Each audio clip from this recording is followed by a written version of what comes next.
Hey, Sam, you want to do the intro for me today? I always mess it up. Hey, guys, we're almost in agreement.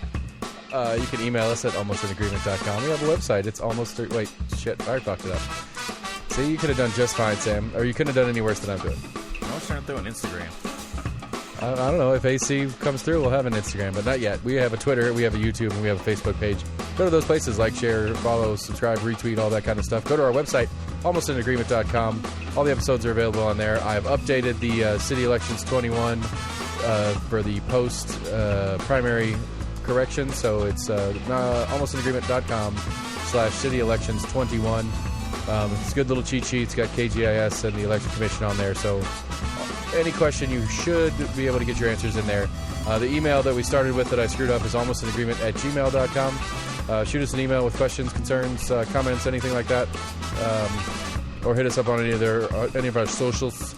Yeah, it's been an interesting week. We had some crazy school board and commission stuff going on. The gerrymandering has begun, so that's a fun little bit to chat about. But anyway, Sam and I are in the room. Max is going to try to call in if he can, but we're going to do what we do. So here we go. On Wednesday, it was a special called school board meeting. Right.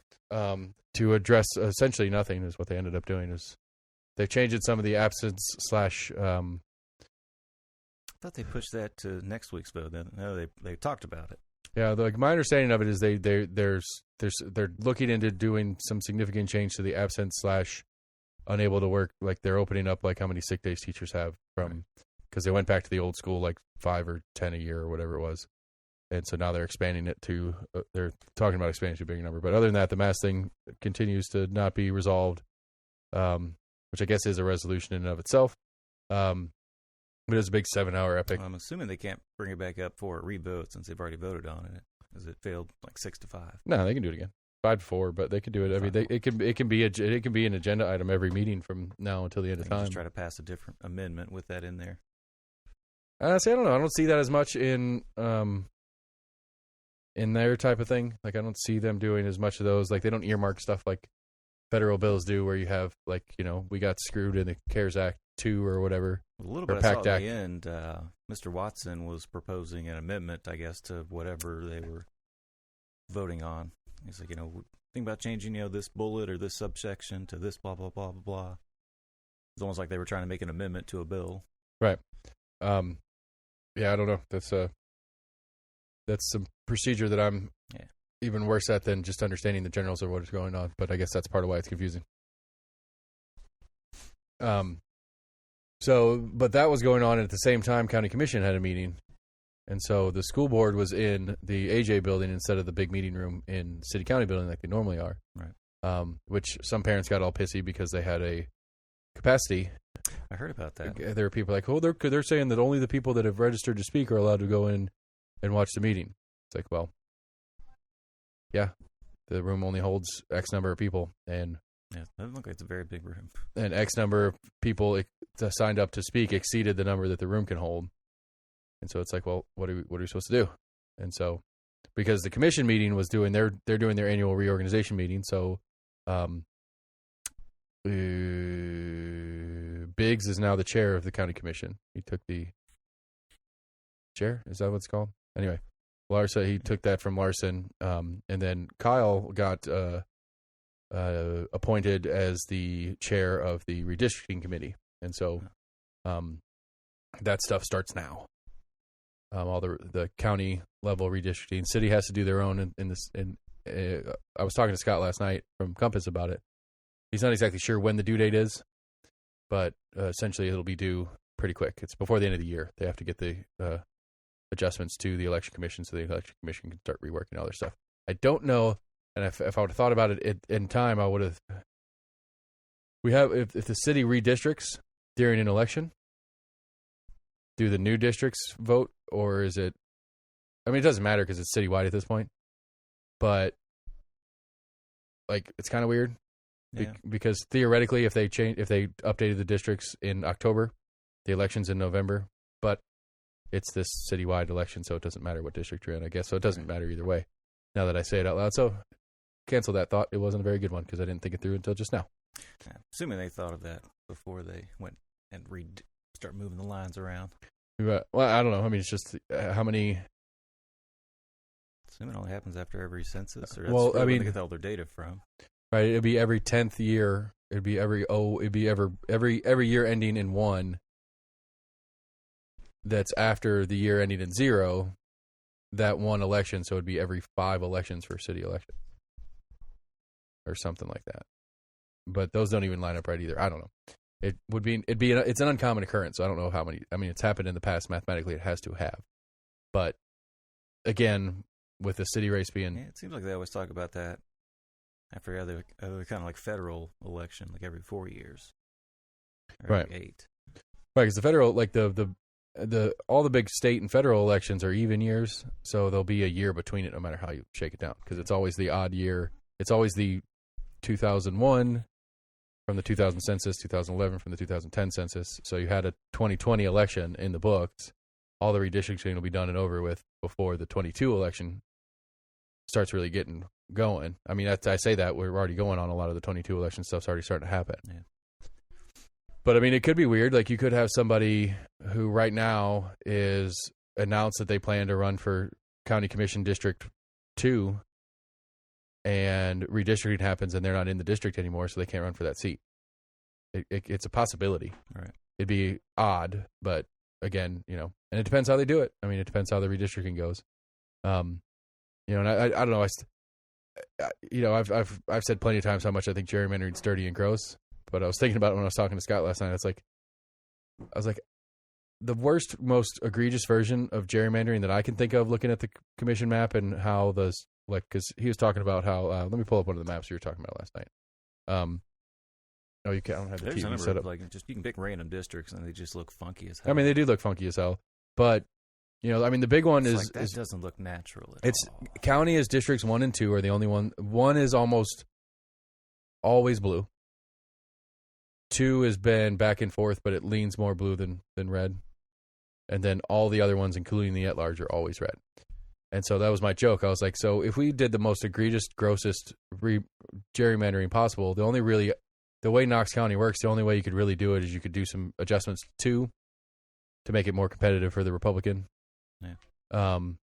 But then, so you go from a 9-2 commission to a 10-1 commission. There's functionally no real difference. For the end of the day in the politics and the way they work here in town.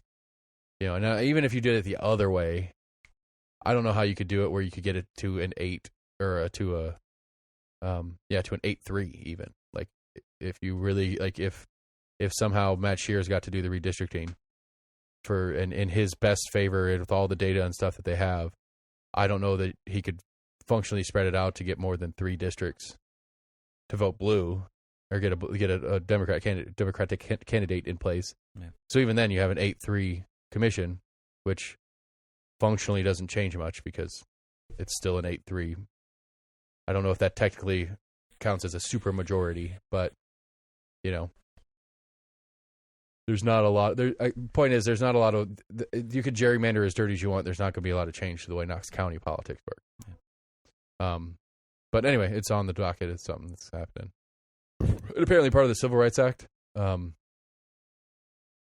redistricting, you're obligated to try to keep demographics as similar as possible. And so that's one of the complaints already kind of in play because Sequoia Hills is in District 4. And one of the conversations is they're talking about because District 4 has grown and so it needs to lose some people. And so they're trying to take the furthest east part of District 4 and putting it into District 1, which will dilute it'll dilute what District 1 is currently, which is majority African American and majority Democrat, and it'll shove a bunch of white Republicans into that district. But by law, from the Civil Rights Act, when redistricting, you're supposed to try to keep minority districts no matter what, which I find kind of weird. I guess it's subjective how much you actually try. Yeah, that's true too. We looked at the map. We tried. Right, that's a fair point. But I'm just saying, just the premise of being, you have to be race. You have to base your decision on race here. You're required to by law from back in the '60s or whatever. And it's that's kind of weird. Because I would think the idea is that you want neighborhoods that are near each other, that interact with each other. I think it's more to prevent the opposite of that. Someone saying okay, here's predominantly African American neighborhood, Right, we have 10 shove these over here. Right, we have 10 districts, and currently one district is in the middle, and it's all black people. We're going to take the other 9 districts. We're going to make 10 districts, and we're going to take a tenth of each of that black part of the community and spread it out into the other districts so they have no voice. Because we're gerrymandering. That's what we're doing. And I get that as the premise, but, it's, I don't know, I guess I get it, but it's just one of those, like, I don't know that we're here anymore. But I think we are. I think District 6 in the city race primary shows that we are still racist, so. Still a little bit of it out there. I mean, the District 6 in the city is really weird, and it's stretched out. And so the furthest west portion of District 6, which is the whitest portion of District 6, by precinct voted for Garrett Holt, where the central and eastern parts of District 6 voted for either Gwen or Harper. And by demographics, by precinct locations, the ones that McKenzie and, Harper, the majority of the demographic there is African American. The majority of the demographic in the poll in the precincts that Garrett Holt won are white. And so, I mean, I don't know. You could try to do some laps around trying to explain that any other way, but it's like I don't know how else to say. I don't know how else to read it, I guess is what I'm saying, which is a bummer. And on that, my predictions were terrible. I only got one of my 3 predictions correct. Elizabeth Murphy powered through her homeopathic problems and is the challenger to Tommy Smith in your District 1. Yeah. I figured the homeopathic was enough of an issue that just out of sheer... Well, I don't know how much that was actually really pushed and spread around. You're probably sure. It's probably right. It's just the circles that I run in on Facebook that ruin everything for me. Like, it's a hard perspective. Like, it's everywhere. It's like, oh, wait, no, it's the same 3 people that just keep pushing. Right. It's 3 people post it, or 1 person posts it, and 15 people that I'm friends with comment on it, so that post keeps popping up in my feed over and over and over again. So-and-so commented on this thing that you looked at yesterday. Right. Yeah. But, I mean, like, to me, like, the one thing that I think the one real takeaway from these primaries is that the city council movement's dead. It may be popular, but it's not popular enough to get people out to vote. Like, people may like the ideals of what they're talking about, but not enough to get out and vote for them. So I don't know how else to read that other than the city council movement is not landing with enough city residents to be worth elections. And SEMA quit the party, not party, whatever they're called. Quit the group during her current term, so she wasn't running under that banner. She's not running under that banner anymore. It's nonpartisan, but she's running as the more standard Democrat in District 3. But I mean, Harper, Hayes, and McMahon didn't do any. I take that back. The District 6 one, McKenzie murdered it. Tommy murdered District 1 for that matter too. I didn't think Murphy was too far behind him. I want to say Tommy got like 60+% of the total. Was it? And then it was like 30 for Murphy, and then like 5, 10. It was a very small number. So of the 3 city council movement candidates, none of them got more than 400 total votes. And Harper in 6 was the highest at 370. And she got beat, and really, realistically, she got beat by her real counterpart in Garrett Holt, and he won with 420. He got that second. He got through the primary with 420 votes, and McKenzie got like 1,100 or 1,200 or something like that. Case in point, most people don't get out. I mean, it stands to reason that I think that unless the GOP / Scruffy City PAC and that whole set of people get something really hot and active, I think it right now, my guess is the incumbents are all keeping their seat. The only one I think it's truly the most contested one. I think there's a tiny bit that Nick might give SEMA a run, but I think the Clanaris Ryder race is probably the most contestable.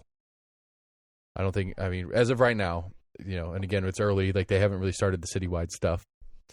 But as of right now, Roberto should be keeping 2. McKenzie should be keeping 6. Tommy should be keeping 1. And so 3 and 4 are the only ones that I think have any real movement, upset potential. But at the same time, it's the stupid city format. And so Nick and Clanaris, Nick and Jim go out and really get the whole city riled up for their cause, that's going to help Murphy, that's going to help Smith, and that's going to help Holt in the other districts because, they can you because of the format. If you're Clanaris, you're now selling not only am I better than Lauren for the job, but everybody else that's an incumbent right now needs to get gone, and this is why. He can run on, I'm not them. They are the problem. The incumbents are the problem. And running on that, if it lands, helps all the other non-incumbents in the race. Sure. Who also seem to line up theoretically, as far as philosophically, maybe that's the better word. Incumbent notated on the ballots? I don't know. I didn't get to see the ballot, so I don't know. That's not true. I did see a sample ballot. I just don't remember noticing that part. Didn't know if you would have to be in the know that you were voting a new person in versus. I think. Or if it's just going to have the top two names in alphabetical order. Right. I want to say I thought I saw that the incumbent was first on the list, but I don't think that's right either. That would be unfair. Do.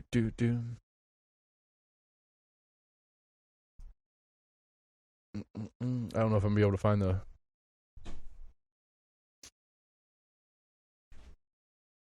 Yeah, they've updated the website, so I don't have quite the same access. Notice of early voting. Come on, focus.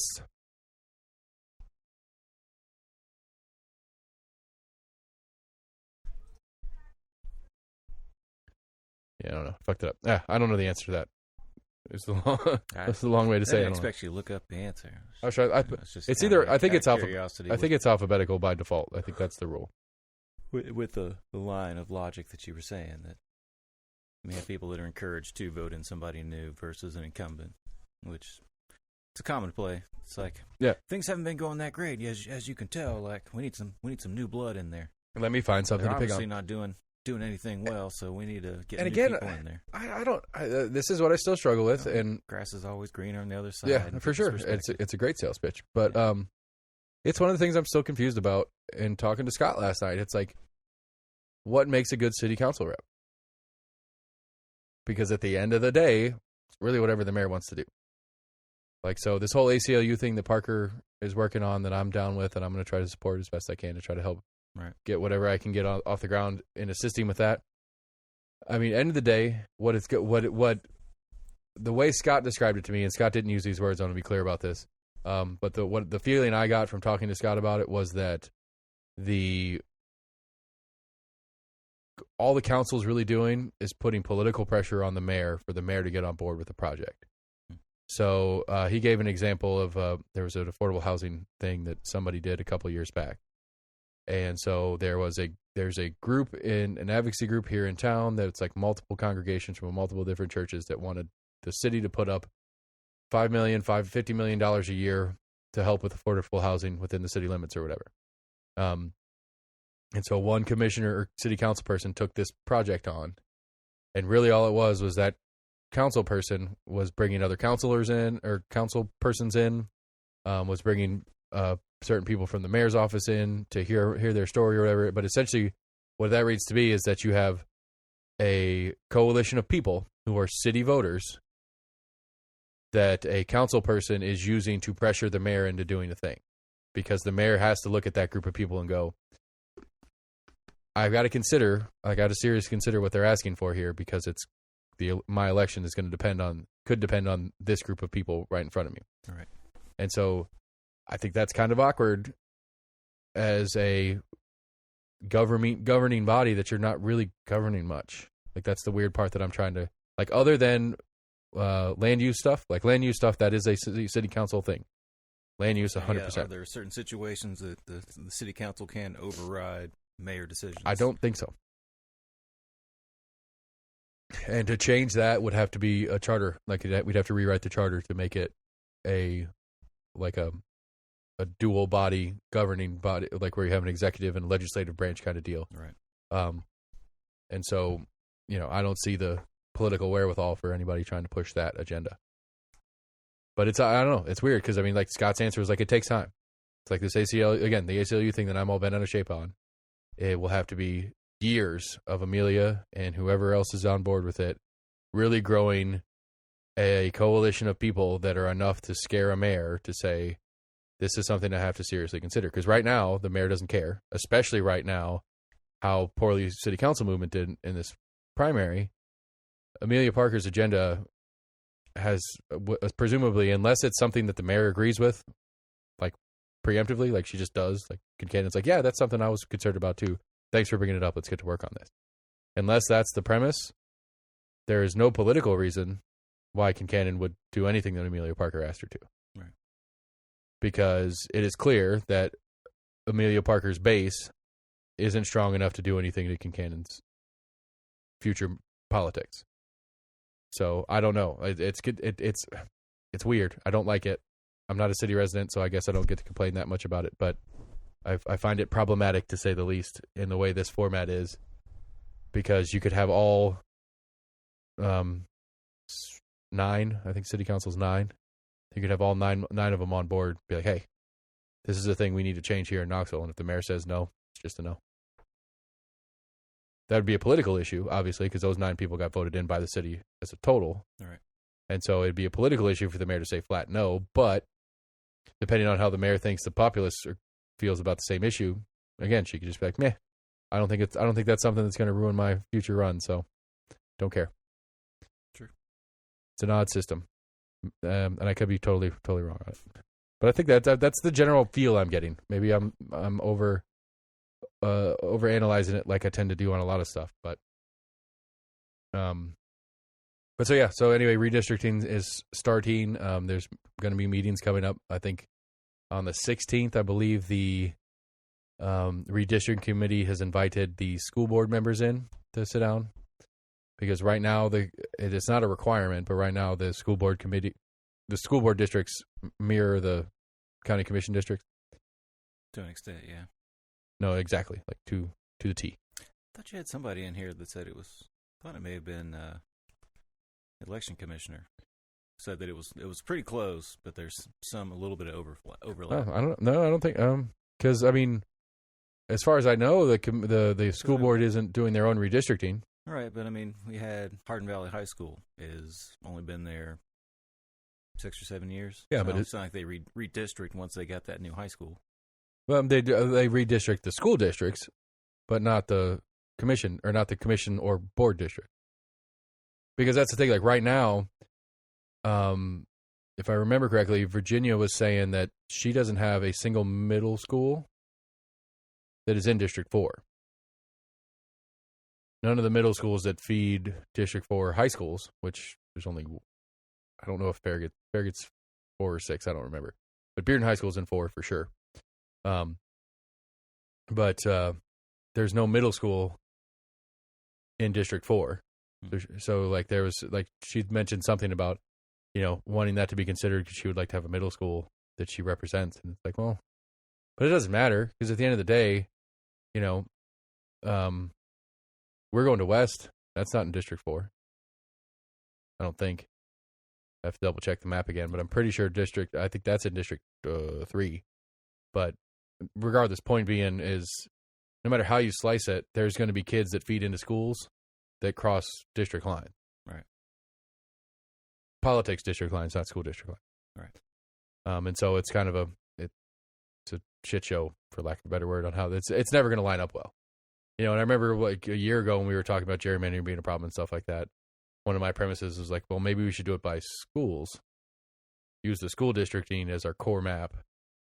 And so you just say, okay, well, here's all our the land that feeds into this school because for the most part, I believe state law has a max number that a school can hold of students depending on what age level of school it is, elementary, middle, high. And so if you have 50,000, it's like 65,000, I think, is a district in county, something like that, residents.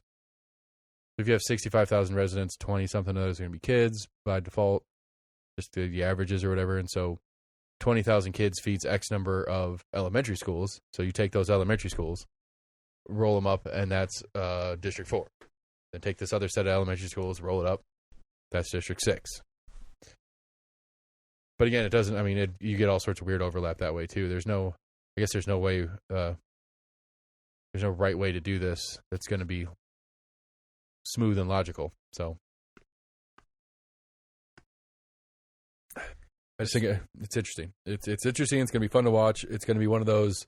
Everybody's going to be screaming about how it's this dirty political trick, because it's going to be about however they redistrict it. It's going to be the gerrymandering thing. Like, I hate to agree with Randy on the thing, because when I had Matt and Randy arguing about it, Randy made the right point.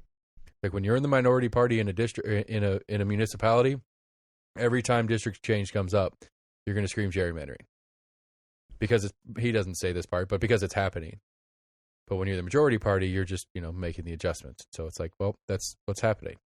That's what's going to happen. Like, I can't reasonably think of a way to do it better, I guess. Like, you can't, you like, with the way state law and everything is, Well, I mean, we have election commissioners that are nonpartisan. I don't know why you wouldn't have a redistricting. No, you don't. The election commission is partisan. It's supposed to be nonpartisan. No, it's not. The election commission? It is partisan as fuck. Do you not recall the whole episode where I was all pissed off because they were, the set of election commissioners had expired and they were appointing a new set, and I saw it on, I think I saw it on Becky Mass's Facebook page, and it was like, shoot us an email with your resume and your desires and whatever, and to be considered for an election commissioner. And it says, if you're a Republican, send it to me. If you're a Democrat, send it to Gloria Johnson. To which I emailed Massey's staffer and said, do you have to be a party member to be on the election commission? Yes. There are 5 election commissioners in Knox County. Knox County is majority Republicans, so there are 3 Republicans on the commission, or on the election commission, and 2 Democrats. That is the state law rule at play. I do recall that now. Yeah. And so, I just don't know that there'd be a functional way to try to pretend to do it in a nonpartisan fashion. Because everything has to, because state law is going to insert partisanship into it somewhere. Like, who gets to appoint the people that are on the election commission? Right. It's going to be the commissioners, city councilors, the mayors, the state reps. So it's going to be a reflection of what is in these other governing bodies anyway. So that's, I'm not saying that I agree. Yes, it's wrong. I don't like that it's a partisan thing, and it ought not be, because having a party do it in their own best interest is not in my best interest as a voter. Right. Unless I'm part of that party, which I guess technically the majority of the county is, but, I just don't see it. Like, I just don't see I don't see a way out of it without it being a partisan thing.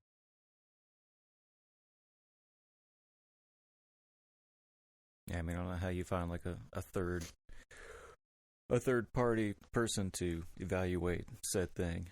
Yeah. I would almost say, bring judges into it, but judges have their political sways as well. Right. And again, like I said, I mean, I don't know. Again, to me, it's like, but I don't know. Locally, it doesn't matter. That's the bottom line.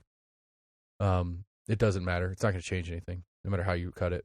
I mean, you're going to go plus or minus 1 Democrat on commission. So it's either 8-3, 9-2 like it is currently, or 10-1. Assuming that you gerrymander it so hard that you could get District 2 to turn red, which I don't think you could. I think you could get it to be purple, but not a full red district. And so, but functionally for day-to-day shit that goes on in commission meetings and stuff like that, doesn't change anything. So, I don't know. It's weird. I guess it'd be a bigger conversation if it was if commission was a 7-6-7 split, then we'd have then it'd be a real conversation of like actual value, because then it would functionally change what happens. With that being said, other than a handful of issues, I don't remember the last time I saw a commission meeting that had a 6-7 split on a vote. Most of them are 9-2s, 10-1s. I don't even know how many 9-2s I've seen. I need to go back and look at some of that. How many of it's where it's Courtney and Dr. Lundy being the 2, one way or the other. It's 2 naysayers. Right. Or the 2 yays against the 9 nays, but either way, yeah. Yay.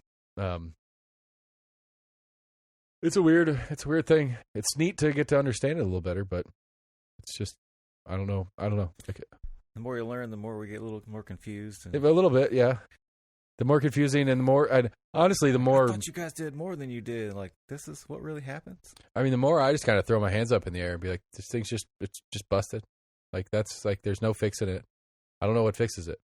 That's what, it's not, the more I learn, the more, it's not the more confused I get, the more frustrated I get with with any potential corrections. Yeah. Like, how do we correct some of the things that are the problems? And again, I still don't know what they're supposed to do, so I don't know if it's their problem anyway. Because we were joking last week, 2 weeks ago, they repaved all the North Shore up there. Still floods like a motherfucker. But they do anything to the stormwater. They just put new right. asphalt down. But it's a state road. Yeah. It's in the city limits. I don't even know if it's a county issue at all. Like, if I called Kyle and be like, whoever did this job, you need to get your money back. Like, whoever engineering did this, you need to get your money back because this is dumb. Well, they don't do anything with the stormwater. That's on the city. That's what I'm saying. Like, if it's not working together to make it a functional repair. It's just it's a Band-Aid at best, because it's just that new asphalt is going to get torn up real fast because it's going to continue to flood. So TDOT should now start covering sewage draining? No, but they're not working together, obviously. Like, what value is it? I mean, I'm assuming to an extent they talk to each other. They're like, but I'm saying, like, hey, so if we've you're got this area, we keep having to fix this one area because it's not draining. I mean, I don't know. I guess if how I'm, much is it costing you? How much is it going to cost us to rip that up and put a whole new drainage ditch in there and blah blah blah? But I guess to me, like, well, yeah, we're only putting like $50 worth of asphalt down there. I guess that's not really as much. But to me, if I'm TDOT, I'll be like, no, I'm not going to put a new road. I'm not going to put new asphalt on there because it's going to tear up in a year. Right. You fix your shit and I'll fix ours. Well, I mean, to the general public, when you're bitching at TDOT to like, hey, you need to fix this road. There's potholes, because that part of that stretch of North Shore was getting bad. Like, sure it was, yeah. I was surprised some more people didn't have little blowouts in some of those little parts. But at the same time, can TDOT turn around and be like, hey, you need to pave it? They're like, well, no, we're not going to pave it until they fix this, because if we do it, it's just not going to do very well because it's just going to flood again. I mean, I don't care. Like, there's fucking potholes. But you need to put some shit down. That presumably would be the job. That would be the job of a city council or whatever. It would be to turn that around and be like, Roberto's working with TDOT trying to get him to do that. TDOT's coming back saying you got to fix this other thing. And so then Roberto has to go to city engineering and be like, hey, we got to fix this, or TDOT's not going to fix this road. And then when people are complaining about the road's not getting fixed, Roberto's like, hey, we got to get engineering on it. It's not the road right now. Like, that would be that to me, that would be the communications of that job. We don't have that in the budget. We need more money allocated to our budget for infrastructure. But I mean, it's like, you guys want your road fixed. This is what it takes to get the road fixed. Right. Because the state's not going to fix the road that's going to get ruined in a year because the water stays on the road. That to me makes sense as a commissioner or a counselor's job, is to be like, hey guys, I'm totally, hey, everybody that lives out there that has to deal with that road all the time, I'm with you, trying to get it fixed. But the real problem is this thing. And so if you want to, if you're upset about it and you want to talk about it, here's who you need to talk to. Push, like, help maneuver the populace in the direction to help pressure things in the right way. Right. That is this one of the council jobs is being understanding and helping get the right bodies together to get the things done when it's stuff that's already in budget kind of play kind of stuff. And so, I don't know. Granted, there's a lot. They do a lot of stuff for not getting paid for it. It's just I just don't think the populace knows what the actual job is. And I think that's the big problem. I mean, I made the joke 1,000 times. They're down there most days of the week doing something. I'd say, not they used not to be. They used to be down there twice a month. Oh, really? Yeah. I think city council does a workshop. No, city council doesn't even do a workshop. County commission does a workshop and a meeting. And if you're on a certain committee, the beer and liquor board meet once a month, but those are the city commission, right? It depends. Oh, okay. Liquor's a state, but it is operated by the city because county does not have liquor by the drink. But city, the beer board there is a city beer board and there's a county beer board, and it depends on the location of the business on which board you go in front of.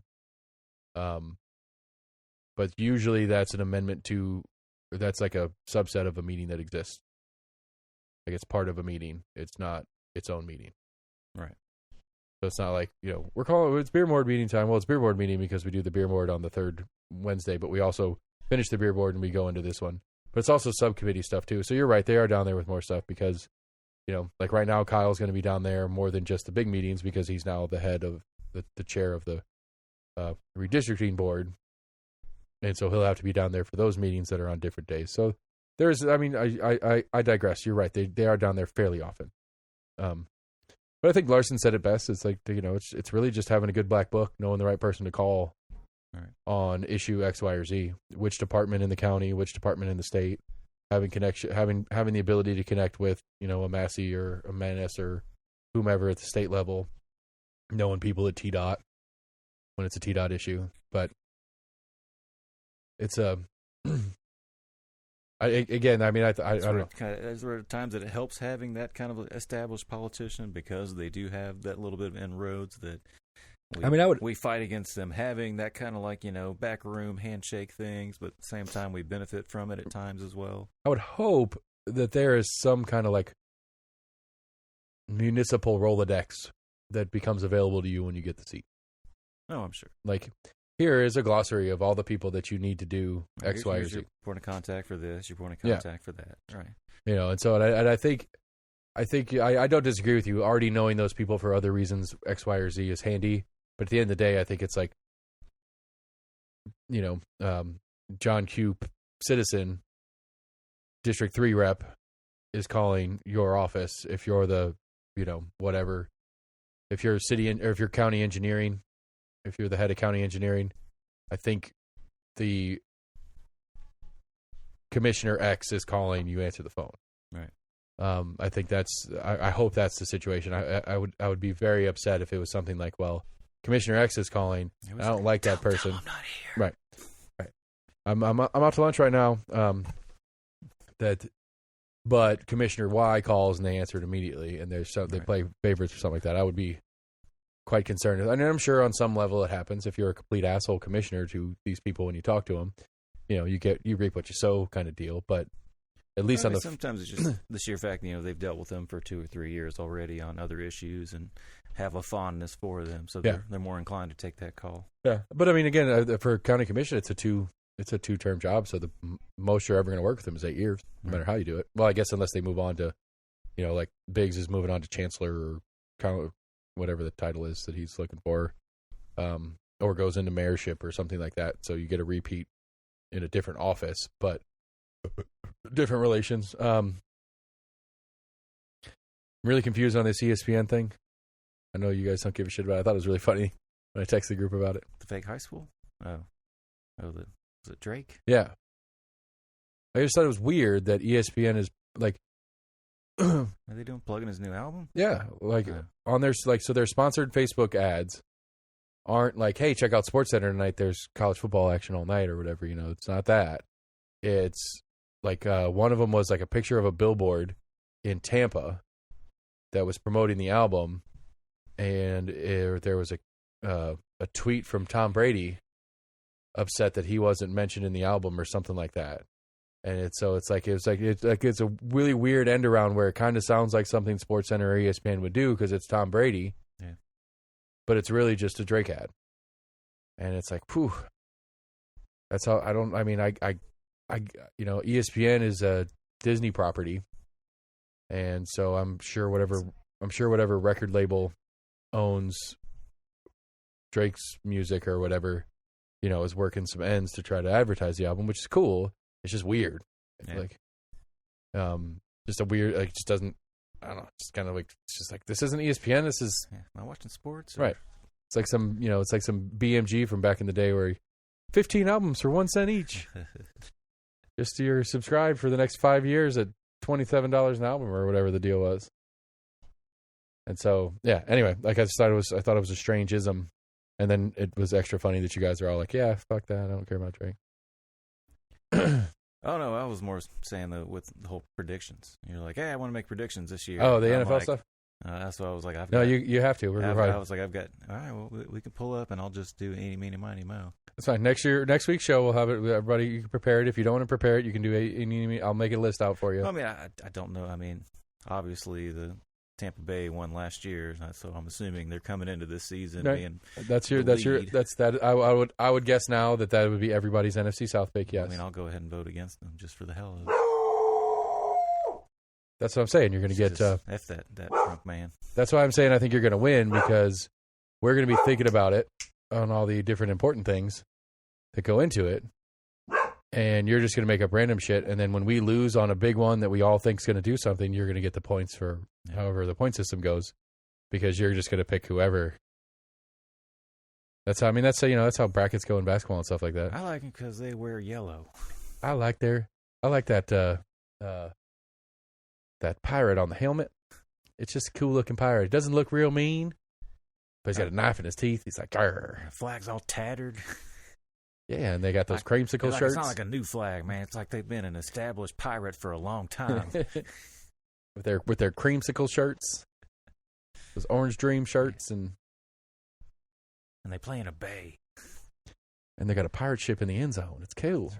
Got to go for those guys. Shoot off cannons, but it's blanks, so nobody be worried. But I don't know. Like, I'm excited for football to start. I'm enjoying watching games. Tennessee looked okay. Does Tennessee do a cannon, or is it just fireworks for the touchdown? They're firework things, yeah. Okay. You hear it from your house, I'm sure. Yeah. Yeah. I always hear some booms, and I was like, oh, yeah. Yeah. Well, it's crazy. When I used to live down there. Tennessee must have just scored. Okay. When I used to live down there, or right off of Moody. Yeah. We could hear them from the house. Yeah. But what's crazy to me is that I'm watching it on TV in the apartment, see the touchdown, hear the fireworks on TV, then hear the fireworks outside in reality. Should be in reverse. The speed of sound, the speed that the camera grabs the data, processes it, sends it up to the satellite, sends it back. Yeah, but I thought after the whole Janet Jackson incident, there was this was back in 2002 or 45 to 60 second delay. That might be true. Like all live broadcast now. Well, this was back in 2002, 03 or so. So I don't know if we were in that. I don't remember when Janet Jackson was. I think it was after that. But that's a valid point. But I'm pretty sure my recollection was pre-incident. Yeah. So mine was more actual live TV.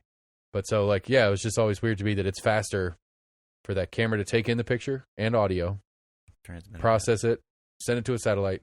If it's an ESPN game, send it to Connecticut, send it back to a satellite, send it to the Comcast building over there off in East Knoxville, and then run through cable all the way to my place in South Knoxville. All right. That's faster in light and sound than the actual sound going a mile, maybe. I always thought that was crazy. It's neat. Science. Yeah. Doing data stuff. But I don't know. Did you watch the game at all?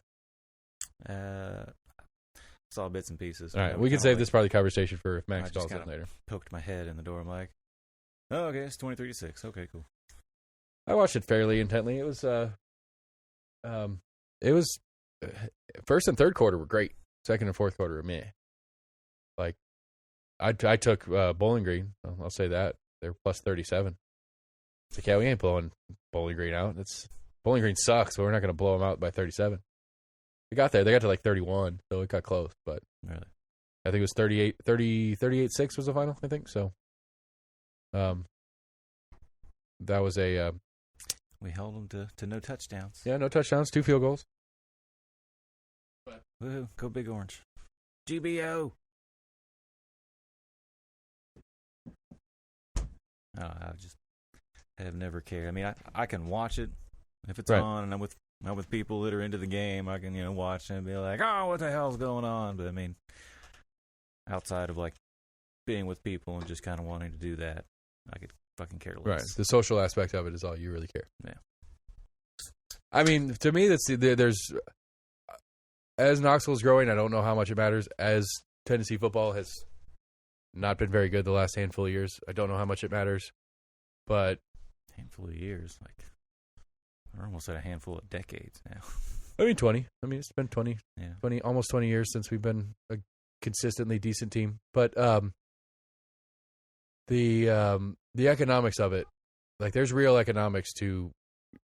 There used to be. I don't know if it's true anymore, but there used to be real economics between a good UT team, right, and businesses in Knoxville. Right. I think I did see an article in the one of the local news sites about local or downtown restaurants that saw a decent boom. Yeah. I think they were expecting to have like 80,000 people. I don't know what the actual attendance was, but I think prior to the game, they were hoping for like 70 to 80,000. Yeah. I mean, the shots that I saw, the stadium looked pretty full. I don't know. I was watching it, and they said something about capacity or like got this the house is full tonight or something like that, and they showed the stands. And I was like, your definition of full and mine are not the same. Because I see a lot of actual seats and bleachers. Yeah. Like when Neyland is full, you don't see where butts go. You just see bodies. Yeah. But it did look like there was a pretty good turnout nonetheless. I don't know. It's hard to compare it to. Like, what are we comparing it to? Because I don't know what kind of restrictions, what COVID capacity is in the current format of any restriction. There was no restrictions whatsoever. Because then it was not a very good turnout to me because it wasn't sold out. It might have been sold out, but it wasn't full. I haven't sold out in a long time. That was, even pre-pandemic, we were struggling to fill the stadium. Yeah, but I mean the real problem, the real economics issue is that, Alabama was one of my favorite teams when I worked down there. When they came to town, Alabama traveled well, and it was still cool for Alabama to come here and beat us. Where now it's just like, yeah, we go to Knoxville and we beat them. It's not. Well, that's what I was saying earlier. Like a lot of times people show up just to watch some of the better teams play. We were talking about hockey. That some people show up just to see some of the true. stars. I don't know if that's. I think there are like I would say in recent years, more Kentucky fans are coming down to watch the game because they actually might beat us, where they used to never do that. When Kentucky played in Knoxville, it was 98,000 orange and 5,000 blue, right. Or something like that. Where now more Kentucky fans might come down. You're not driving up from fucking Gainesville as a Florida fan to Knoxville to go kick Tennessee's ass. It's not fun anymore. Like it used to be. You didn't know you were winning on the road on the drive up. You're like, yeah, we can beat them. We're a good enough team to beat them. They're not a diehard fan.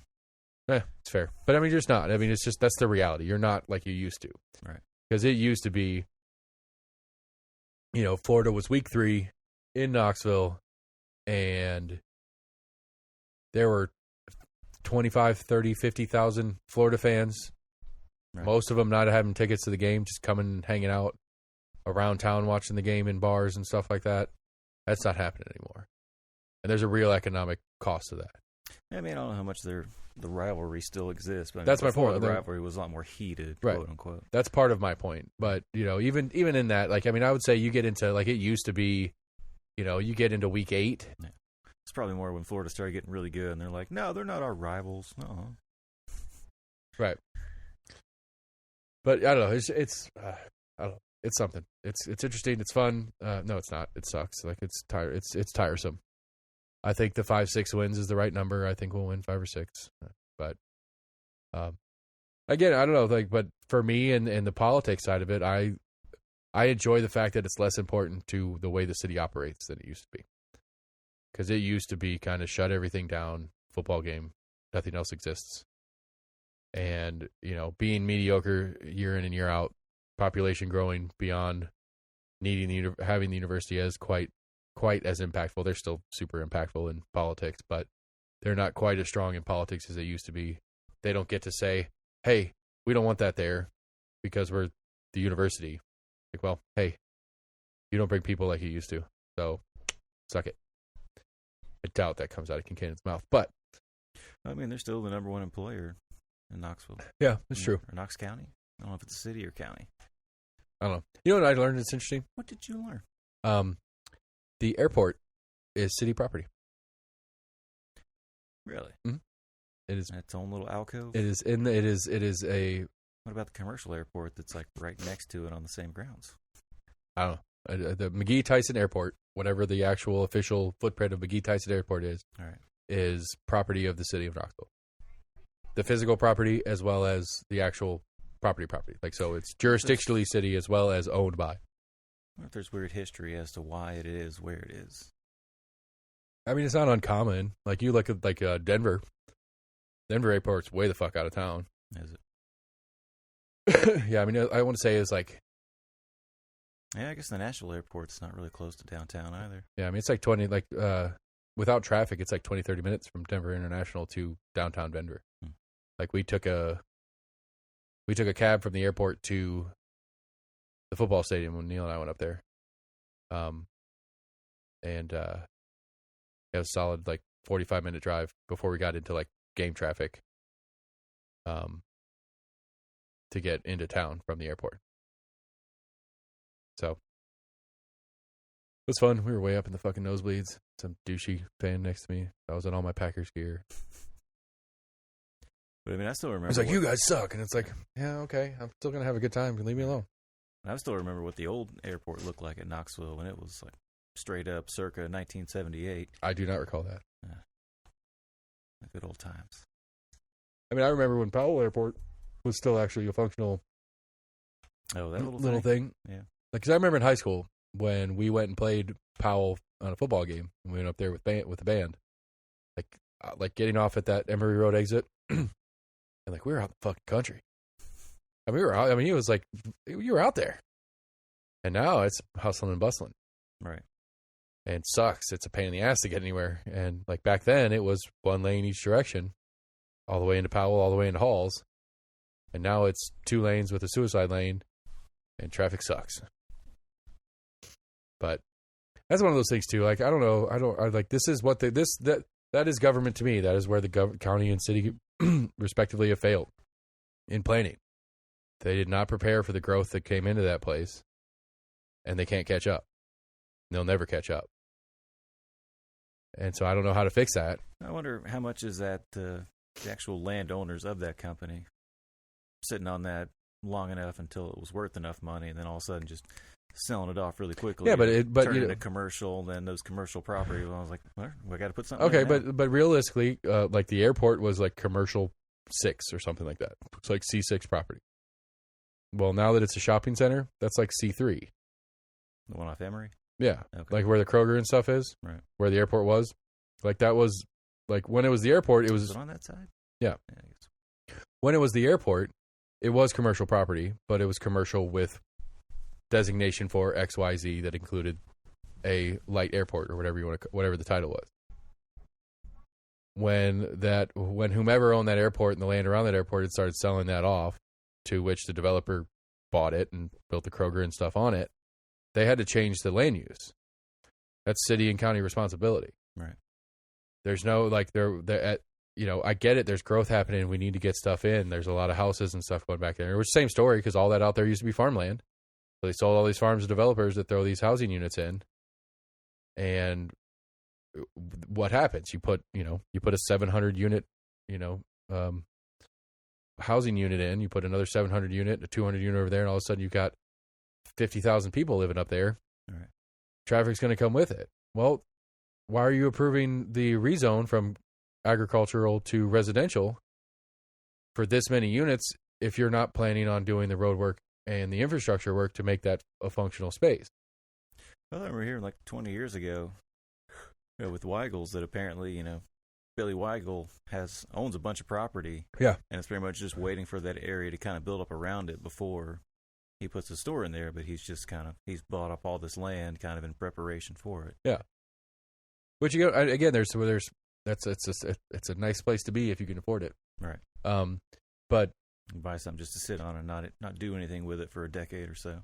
But again, the government part of it that I'm I guess railing on right now is like it should be a pretty easy picture to look at. Especially right now when any piece of land that can hold more than one domicile on it, a developer's trying to squeeze 10 houses on. Right. And it's like, yeah, we need the housing. The housing inventory is low. The housing market is out of control. People can't buy houses because they're getting too expensive to buy. Because, well, they're not getting too expensive to buy. It's just nobody's selling their house and blah, blah, blah, blah, blah. And so it's like we're in this place where we need houses built. But would you say the city makes more off of a residential taxes or like a business being there and it being a commercial property? I would think commercial is a higher revenue for tax purposes. Yeah. But again, either way, the idea is that you put. I mean, commercial is a little bit easier because commercial only exists if there's demand for whatever the commercial fills, and so letting something go to commercial retail, especially, or even commercial for some sort of like production, light industrial or something like that. I mean, all that really matters is people. How many people live there? How many people are commuting to and from as far as infrastructure needs for the county and the city? It's really people. And so it's like, well, we've got these developers coming to us with all these land use change requests to put in these subdivisions. Well, if we allow these subdivisions in with the market the way it is, they're going to fill up. Can Emery Road handle 5,000 more cars a day? No. So if you're going to approve that land use change, then it needs to come with hey, we've got to do infrastructure work here to make it workable with these new units. And I don't see that particularly happening. And I know your answer already while you're busy getting a beer out. What's my answer? Well, you're not spending money to do land use as a government. You're spending money to do infrastructure. That's not my thought at all. Because there's a cost thing. There's a cost to infrastructure use where there's not a cost to allowing a developer to develop. And there's a gain. I guess maybe that's the other. Maybe let me rephrase what I think your thought was. I mean, yeah, that's the exact argument that I was going to argue with. Well, the gain. I mean, the gain in property values by changing it from a farm to a 10 houses. I was just wondering what was more worthwhile to the city, right? If it would be more encouraged to, if they've got just like a blank piece of land, to have it zone residential, to have more residential built up there, or to zone something commercial, which would quote unquote benefit the city more. I mean, I would think commercial. I think commercial, by and large, tends to be more. I really think about what you were mentioning. The infrastructure they would have to put into place in preparation and conjunction with that area having increased traffic. But excuse me, I would think for an acre of land that has a commercial building on it, the building itself is going to be cheaper, but the value of the building is more because the potential income of what commercial property has versus, that acre being split into 4 quarter-acre units. Right. But I don't know, it might be about the same as far as actual property value goes, where, 4 houses on it, 4 houses on a quarter-acre, decent-sized house, blah, blah, blah, blah, might be $2 million in value. For that same acre, you put a $2 million shopping center on it. Well, I can see it coming out pretty close to the same as far as taxable value for the city. But a business, you get, if it's businesses and commercial, you get, there's more other taxes that come into play too. Because businesses pay a property tax on top of they pay a property tax on their working property. Yeah. So like Threads pays property tax on their presses and their screen printers, and like those are taxable assets. Huh. All the computer systems they have in there, like the city puts out, you got to fill out a form every year and depreciate your machinery at a business. Like we have to do our fridges. Like actually the new one's probably the only one.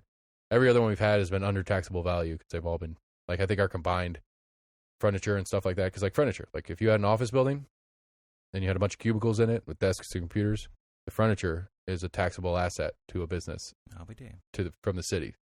So in other taxes, maybe, but in just straight normal property tax, it's probably pretty close to the same. But total tax capabilities, a commercial property should make more for the local government than residential. I don't know. It'd be an interesting something to think of. It'd be a nice thing if somebody to work out, some real journalist that isn't us.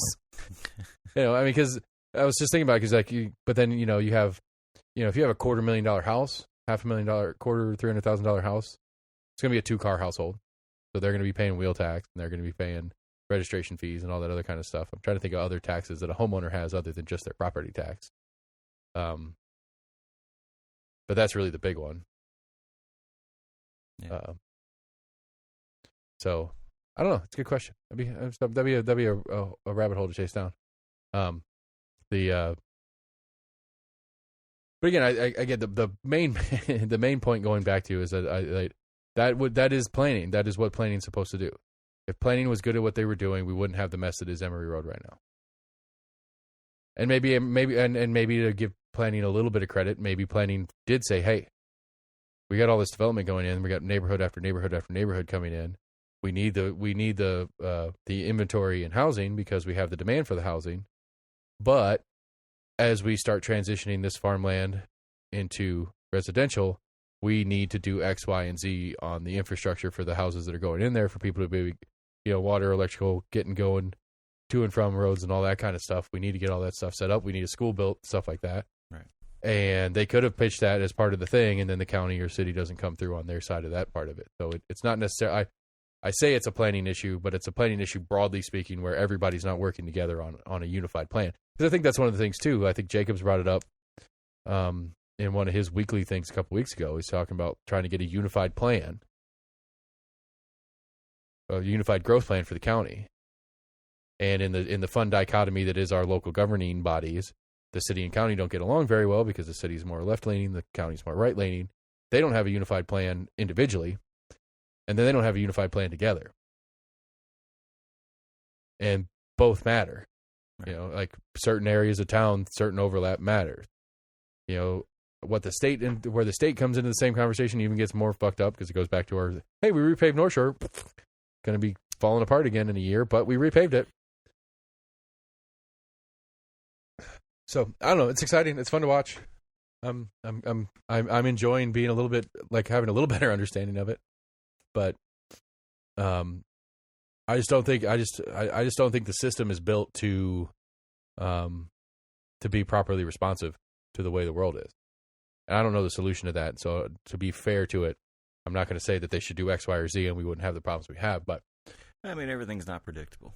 That's true. You can the best made plans, or I forget what the phrase is. Of mice and men? It's about the best laid plans or blah, blah, blah, blah, blah. Basically, you can make all the plans, but it doesn't mean it's going to turn out that way. I know there's one about like battlefield plans. Battlefield plans. You throw out battlefield plans as soon as the first shot's fired. Something like that. Like it's some sort of phrase like that. Like as soon as you actually get into action in military kind of stuff, we have all the planning. But as soon as the first shot's fired, it's all guesswork from the parties that play from then on out. But I think I think it's one of those. I think it's where the bureaucracy gets in the way. It's slowing. It slows down the ability to transition from A to B, to adjust to things not going to plan. I don't know. I don't. Again, it's like, what is, it goes back to this stupid question we ask all the time. Like, what does county do for you? Like, what do you pay county taxes for? Like, what are you supposed to be getting? Well, you're a city resident. I'm not. So what do you pay city taxes for? Trash pickup, fire service, free trash pickup, free police, fire service. I mean, you get police. You got some good parks and stuff. Police is free through the county as well. I'm not saying uniquely city that isn't county. I'm just saying, again, we've already had the argument before, but you don't directly pay, but you indirectly pay city and county property tax. Right. And so of the city portion of that and of the 1.7 cents per dollar you spend inside the city limits, I think that's what it is. Goes back into the city. Goes back into the city coffers, and what are you getting for it? And Lauren and I had a great conversation about it, and I think that's one of those things that if somebody would put together the budget in that format, it would change the conversation. I think people would be it'd be easier to understand. Because I can't remember what we figured it out to be, but like, I want to say it's like $50 a year for like a couple of different departments we worked out when we were talking about it. I think it was like police and fire was like $50 a year. It's like, I pay $50 a year for police and fire. It's like, okay. I'm not saying it's worth it or not worth it, but at least that's a starting number to conversate about, where just the abstract, if I pay $1,200 a year in city property tax. Right. They look at the lump sum of what the budget was, and they're like, well, what the hell did I get for that? Right. And I think that would be a valuable tool that somebody should put together. Like, well, we paved this other area of town that you never see. Right. Or we had to fix, I mean, just even if you did it, even if you just set it up as by department, like, you pay 5% of your property tax as a resident in the city of Knoxville went to engineering. 5% of it went to public works. 5% of it went to park services. Put out more ads like, this is how many fires we saved last year. Right. But I'm just saying, but if you format it that way, and then it's like, okay, well, I paid 10% into public works and engineering to get my roads that don't work. Right. And it's like, okay, that's fine. We can actually have a conversation about that specific, and to which your example is good. And you say, yeah, you do. Because it's not just the road that you live on, and it's not just the road that you drive to work on. It's the road that you go to when you go to the grocery store. It's the road that you go to when you go to your buddy's house. It's the road. It's all these other roads too. Right. And, just because you don't see all the road work that's getting done doesn't mean it's not getting done. But we can at least, hone in on that one specific subset topic and correct it where, because they've actually got an improved system now. I think you can actually text in road conditions like, hey, there's a really bad pothole with this area. That's cool. I think it's part of the 311 system. Scott was telling me one of the things that the city is doing in their contract with Rural Metro. They passed an ordinance of some sort where you call 911, Rural Metro comes out because you're hurt. Mm-hmm. They'll kind of give you a couple of options. They won't just pick you up and throw you in the bus and take you to the hospital. I've heard about that. There's something almost kind of like a telemedicine type right, thing. There's telemedicine options. There's they could take you to an urgent care center instead of a ER. And so just all the cost differences to you as the consumer of the product. Right. I'm curious what Rural Metro's game is. It's not just Rural Metro, but ambulatory service, city ambulatory services. They're still making theirs. They have to be. But, the end user's getting better, so we'll take it. Maybe. I don't know. Maybe the city's paying them more to do it, and then the end user's just paying it directly through taxes, but it's spread out across all of us, so it's less expensive, blah, blah, blah, blah. But, yeah, going back to the point, though, I think, an easy one, it's like, if again, I'm not remembering the numbers right, but when Lauren and I were talking about it, $50 a year for police and fire, 35 of that is police. When's the last time I called the cops? Right. When's the last time I needed a police officer? But that's not one that I'm going to complain about, per se. I'm going to complain about a couple percent of that going into spy technology. Yes, we've had that conversation.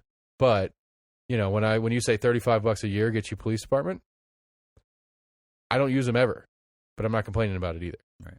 And I think a lot of people, if you broke it down more specifically to what the service is and how much you're actually paying of the percentage of your total pay goes into that service, I think people would understand it better.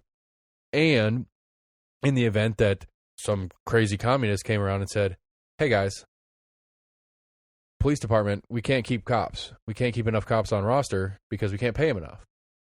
So that 35 you're paying a year, we're going to bump that to 40.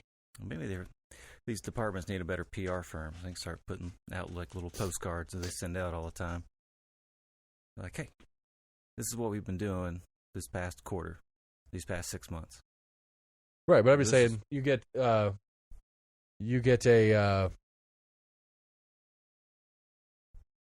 it'd be even cooler to get a breakdown. They're like, hey, you paid so much in taxes this year, but guess how much the city paid to keep, your one place, to give you trash pickup, blah, blah, blah, blah, blah. Right. Street service. But again, that's what I'm saying. Like street service. And again, when as the politician, you're like, hey, we need to figure out a way, we can't keep enough cops on roster. We don't have enough police officers. It seems like the main reason is we don't pay enough. We don't train enough. We don't do X, Y, Z enough. We need to spend more on our police department. Right. Hey, citizen, we're going to go from $35 to $40 a year in police service. You take $5 times just under 200,000 residents, that's another $1 million you can throw into that budget. Right.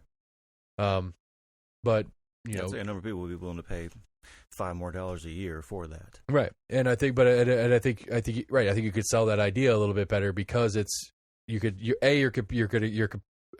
as the constituent, you get to compare what you're currently paying on a specific thing to what you're going to be paying on that same specific thing, instead of it being, hey, we're going to raise taxes a 0.5%, which comes out to $7.50 a year or $75 or whatever. It doesn't matter what the number is, but it's just, to the taxpayer, it's like, that's just $75 going out in the breeze because I don't know where any of it goes. Give me something where I understand where it goes, and I think we could have a better conversation. And I think, if nothing else, it just takes apart a lot of the political divisiveness of like, oh, the communists want to tax and spend. They want to take all your money and they want to spend it on whatever they want to spend it on because they think you're too stupid to spend your own money correctly. And it's like, no, we're showing you exactly what we're spending it on. Right. And if you disagree with that, we can have a conversation about it. But here's how it breaks down. And I think that would be a valuable tool that somebody should put together. Somebody smarter than me. But city races are continuing. I put debate requests out for everybody. I'm going to try to do debates on here. Ba-boom. It's going to be a scheduling nightmare. But True. It'll be interesting. I'll try to push it. I'll try to push things. You keep it in the sunshine. Can't be doing that shit in the dark. The only one of them is an elected official, so That's it true. can't be. It's not sunshineable. Right. I was thinking about that as doing it as a forum, where I got the 5 incumbents together and did a show with the 5 incumbents, so they could all together brag about how great they are and what they've been doing great and what they want to continue to do together. Worst comes to worst, you can come up with 15 questions that you send to both. I was working on that too. And Yeah, just I was have doing an them- email interview. Like, hey, this is what so-and-so said when I asked them about this. I was thinking about doing an email interview on a couple of things, because the ACLU is one that I want to talk about. I want to talk about with both candidates. I think it's an important topic, because it in and of itself is an important topic, and then it brings up the conversation about the structure of Knoxville government and where the candidates stand on that. It's like, really, you're seeking a seat where if the mayor says no, you just got to deal with it. Is that a process that you're comfortable with? Is that a process that you think your constituents are comfortable with? Is this something that we need to have change about? Because, again, the point that Scott brought up last night when we were chatting is all the red tape discussion that's been a pretty heavy talking point for the right-leaning crowd that's running for city right now, all comes out of the mayor's office. City councilor can't do shit about it. And so the whole premise of, keeping a candidate honest about what they can and can't do when they're campaigning. Right. I don't want you to I'm not okay with you campaigning on a thing that you're not allowed to do. I'm going to try to cut the red tape. Right. If they give me scissors, but I don't have any scissors. Right. I mean, I made the joke 100 times, like, if I hear a single city councilor say shit about doing anything in the schools, Right. I'm going to go ape shit on them because it's false. They can't. It's not within the job purview. Well, if Scott is correct, and I trust him, he's been at this for 25 years, that the red tape, the bureaucracy issues that small businesses have in dealing with the city of Knoxville have nothing to do with the council. It's a mayor's office issue. Then Jim Clanaris came in here and said, we need to do something about this setup. It's not, in fairness, it's not a full falsity. It's just it goes back to that. Jim will have to work with other groups to try to get together to make it apparent to the mayor that it's important to make some changes to it. Jim can't make the changes directly. He has to coalition build. He has to go out there and get other commissioners on or councilors on board, as well as a lot of business owners in town, which he's probably capable of doing. Right. But he's got to get a coalition of people together to kind of present the mayor with hey, this is good for the economics of the city of Knoxville. We need you to do something about this. Right. It's not Jim Clanaris is going to go write an ordinance that says city of Knoxville, you'll be, I guess some of the stuff they can do. I think they can do some of the stuff as far as setting up, I think it was Roberto that was talking about doing kind of a liaison's office where it's like you get assigned, not necessarily assigned something, but it works in coalition with the business. What's the business one down in Market Square? Blanked out on the name. Business one. It's the commerce office that it's the one that goes in and they go out and they sell Knoxville to businesses. They say, "Hey, come move your business to Knoxville." Visit Knox. Yeah, but it's there's a different name of the actual office that does that. But yes, Business Development Coalition. yeah, something like that. But Tourism Board. no, it's not tourism stuff. But anyway, I think it was Roberto that was talking about trying to set up a couple of things between that office, some of the planning and review offices, as well as the licensure offices, to try to set up maybe a central body that if a person wants to start a business in Knoxville or move their business to Knoxville, they can go to one person, sit down with them, and get all the paperwork from all the different offices they need.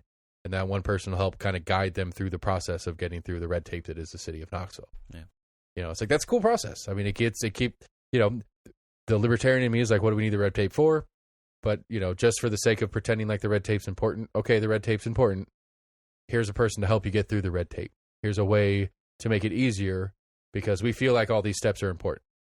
I don't necessarily agree that all these steps are important, but if we as a society in Knoxville agree that these steps are important, we need to have a health inspector and we need to have a structural engineer that comes out and makes sure your building's not going to fall over. If these are important to everybody, then fine, they need to exist. But having a person that's set somewhere in the middle to help a business go through all these different things, I think that's a good solution to the system at large. And so I like that. And I think that is something the council can do without the mayor's office.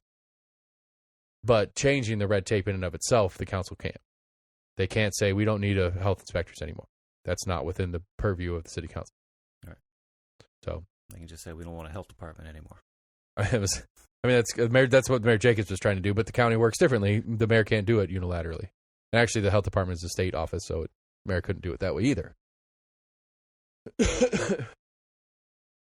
But I don't know. It's a thing.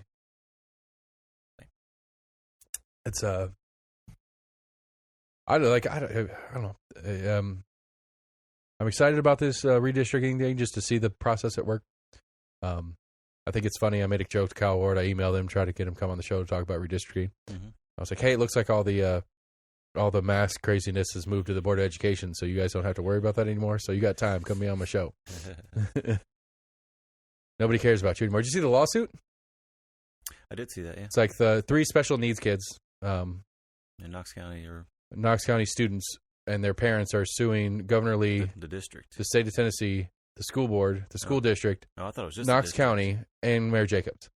I thought it was just the district. Yeah, the only reason I know the Mayor Jacobs part is because I got a spat with somebody because I was like, Mayor Jacobs shouldn't be on that list. And then some lawyer that was in the group chimed in and was like, you put everybody you can on that list. And I was like, valid point. But at the end of the day, as soon as that filing hits the first judge, Mayor Jacobs and Knox County will be thrown off that list because they have nothing to do with it. Yeah. Now, Scott brought up a good valid point on that, though. It's like Knox County Law Department's going to defend everybody on that list except for Governor Lee anyway. Governor Lee's or state lawyers will come in for that, but everybody like school board, Knox County, Mayor Jacobs, Bob Thomas, all those would be defended by the same person or by the Knox County Law Office. The same lawyers will be defending them anyway. I read there was a federal judge that blocked Governor Lee's opt-out policy, I guess, for Shelby County. It's weird because like there was another one that came up too that I saw that the Federal Board of Education is opening an investigation on like 10 states, including Tennessee, on a civil rights violation for the opt-out policy. Right. And it's on that civil rights. That's the same complaint as this lawsuit. It's a civil rights issue, right? At play in that the school's not providing a safe place for these people with special health needs, right, to go to school. It's not allowing equal access, which under the the Americans with Disability Act, right, does kind it's of a weird. that. Like these are the topics where I just feel like an asshole sometimes. Where I'm like, really, like we're gonna dismantle. Like one, I made the joke. It's like so. This group of people, because this is the Speak group, and I appreciate every one of you guys, and I enjoy the group, and please don't kick me out. I like to be there. But it's one of those things that fucking drives me nuts, and I understand the premise. I understand what's really happening, but it's like, I made the joke to one of these when the lawsuit came up. I was like, so this group complains constantly about how much money the schools don't have, and your solution to a problem is to take money out of the school. And then everybody starts yelling at me, we're not taking money out of schools. It's like you're suing the school system. That's what you were doing. You were putting monetary damages in play for what the school system's doing. If this lawsuit wins. Well, I guess it depends on what they're suing for. If they're suing for monetary reimbursement. They're suing for you got to sue for damages of some sort. I think you can just sue for a ruling, but I don't know. I'm definitely no legal scholar. I mean, and the reality is what they're trying to do is get them to fix it and put it the way they want it to be. That's what the lawsuit's for. The lawsuit is to get them to do the thing that they're asking them to do, not to give them the money. That's the true goal. The true goal is to put the safety measures or make virtual more so you can settle for a different ruling. Right. But it's I don't know. It's just an interesting. It's interesting the way the world works because it's funny because I don't like what Governor Lee did either. I want local to take care of local shit. I don't want the state to come down. I've made the It joke. was a half-ass cop-out. What do you mean? He was like, well, I encourage getting a vaccine, and I encourage masks, but I want it to be up to anybody. He's just trying to make both sides happy. Sure. I mean, it's a political move 100% on his part. But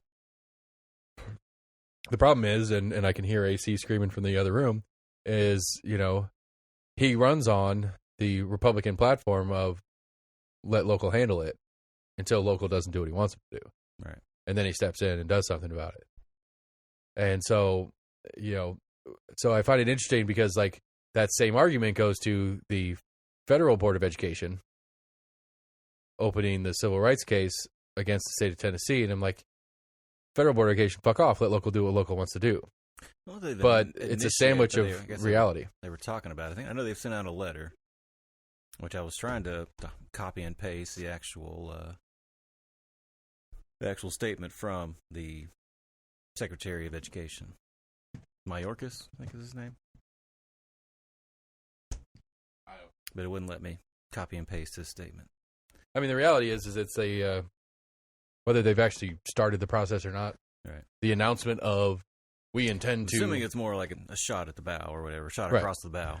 But it's funny to me because it's a sandwich of things where it's like we have the state interfering with local that I don't like, and then we have the federal interfering with local that I don't like. But at the end of the day, if we're looking at what people are wanting out of these situations, the federal and the local want the same thing, but I don't like either the federal or the state sticking their nose in.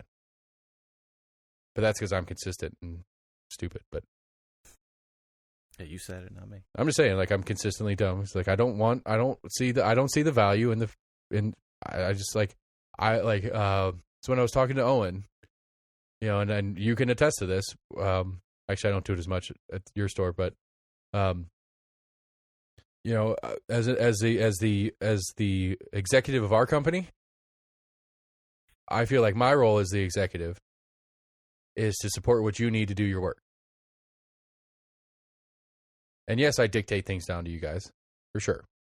But especially at Powell, when I need to make a habit of it, and I apologize. I need to fix this. This is a problem I have.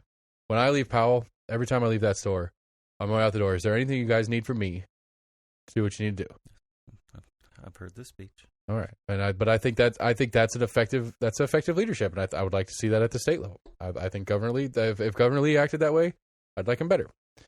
It's not do what I tell you to do. It's what the job is, and yes, I will correct you on some of what the job stuff is. But what do you need to do the job that I've tasked you to do? It helps when people turn around and pointing the finger at you, and you're like, "Hey, I asked you if you need anything to to do your job better as a state rep." Right. Don't turn around and trying to blame, legislation upon me. I'm asking you what I can do to further, the cause that you're at. Like, how can I work with you on this subject to right? But it gets get the state in a better spot. Right, but that gets to that broader conversation about how government should work, in my opinion, and in Max's opinion, and your opinion, and AC's opinion. If we can ever get everybody to put their own versions of it out, I don't see the value in the state being involved in it at all. I think it just costs extra money that doesn't bring value. Like I could understand on some of the broader, bigger, major issues, civil rights and stuff like that, where having an oversight body that can come down and fix a local problem is important. But it needs to be a major. It should be designed where it has to be a big major issue. Like I don't see how it's a problem if Rowan County runs their schools the way Rowan County runs their schools, and Knox County runs theirs the way they do, and they're not the same. I don't see a lot of different. It doesn't have to just be schools. It's just that's an easier example to run down the rabbit hole on. I don't see, I just don't see a problem with them with variation in localities, because different locations have different needs. They have different needs because of who their students are, and they have different needs because of what their industry and what the future for their students are. Because it's not the same, If you're just going to graduate high school and go to work, that's different in Knox County than it is in Rowan County. It just is. There's different options. Right. And what policies do you think they have differently currently? But I mean, but you have the same expectation. You need to, when you graduate from high school in Rowan County and Knox County with the same GPA, you should be theoretically the same thing. as a person. You may have different interests or whatever, but Right. but like the specific, your baseline should be the same by the way the state education board is set up. Is that good for you as the student to have the same education as a Knox County person when you're in Roane County and your job prospects are the Hardee's or maybe an Amazon warehouse or something like that? Maybe there might be a farm out there somewhere still working that needs people to work. To an extent, I think so, yeah. There's value in that. And yeah, a good general education, yeah. I agree with a good general education, but that's not the same as a 3.7 in Roane County being the same as a 3.7 in Knox County. Because it's not the same general education because you get to specify on certain things, but not really.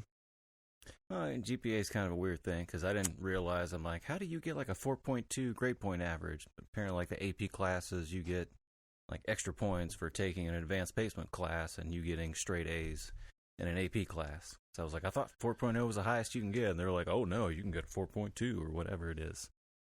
I was like, how the fuck do you get that? Well, it's like I was getting on the eldest earlier this week because he's like, his teacher doesn't do extra credit. But she does do, like, every time you do a quiz or a test, there is when it is returned to you, you have a week to make corrections. So you can go through, you can fix anything you did wrong.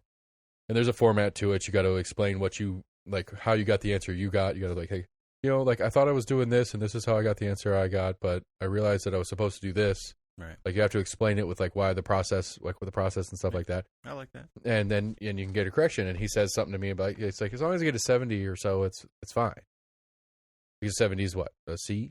A D? I don't know what it is in letter grade.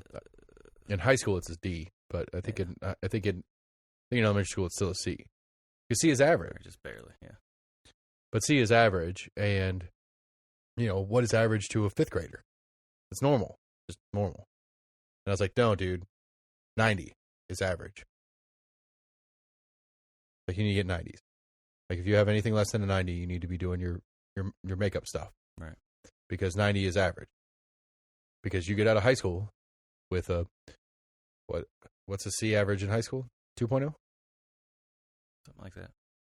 You graduate high school 2.0, you're not going to college. Well, you can go to college in the new world of going to college, but realistically, your prospects of college or post-education aren't great with a 2.0. Right. But that's average by the way that we grade stuff. It's like, no, that's not really average, man. That's, average is like 3.5.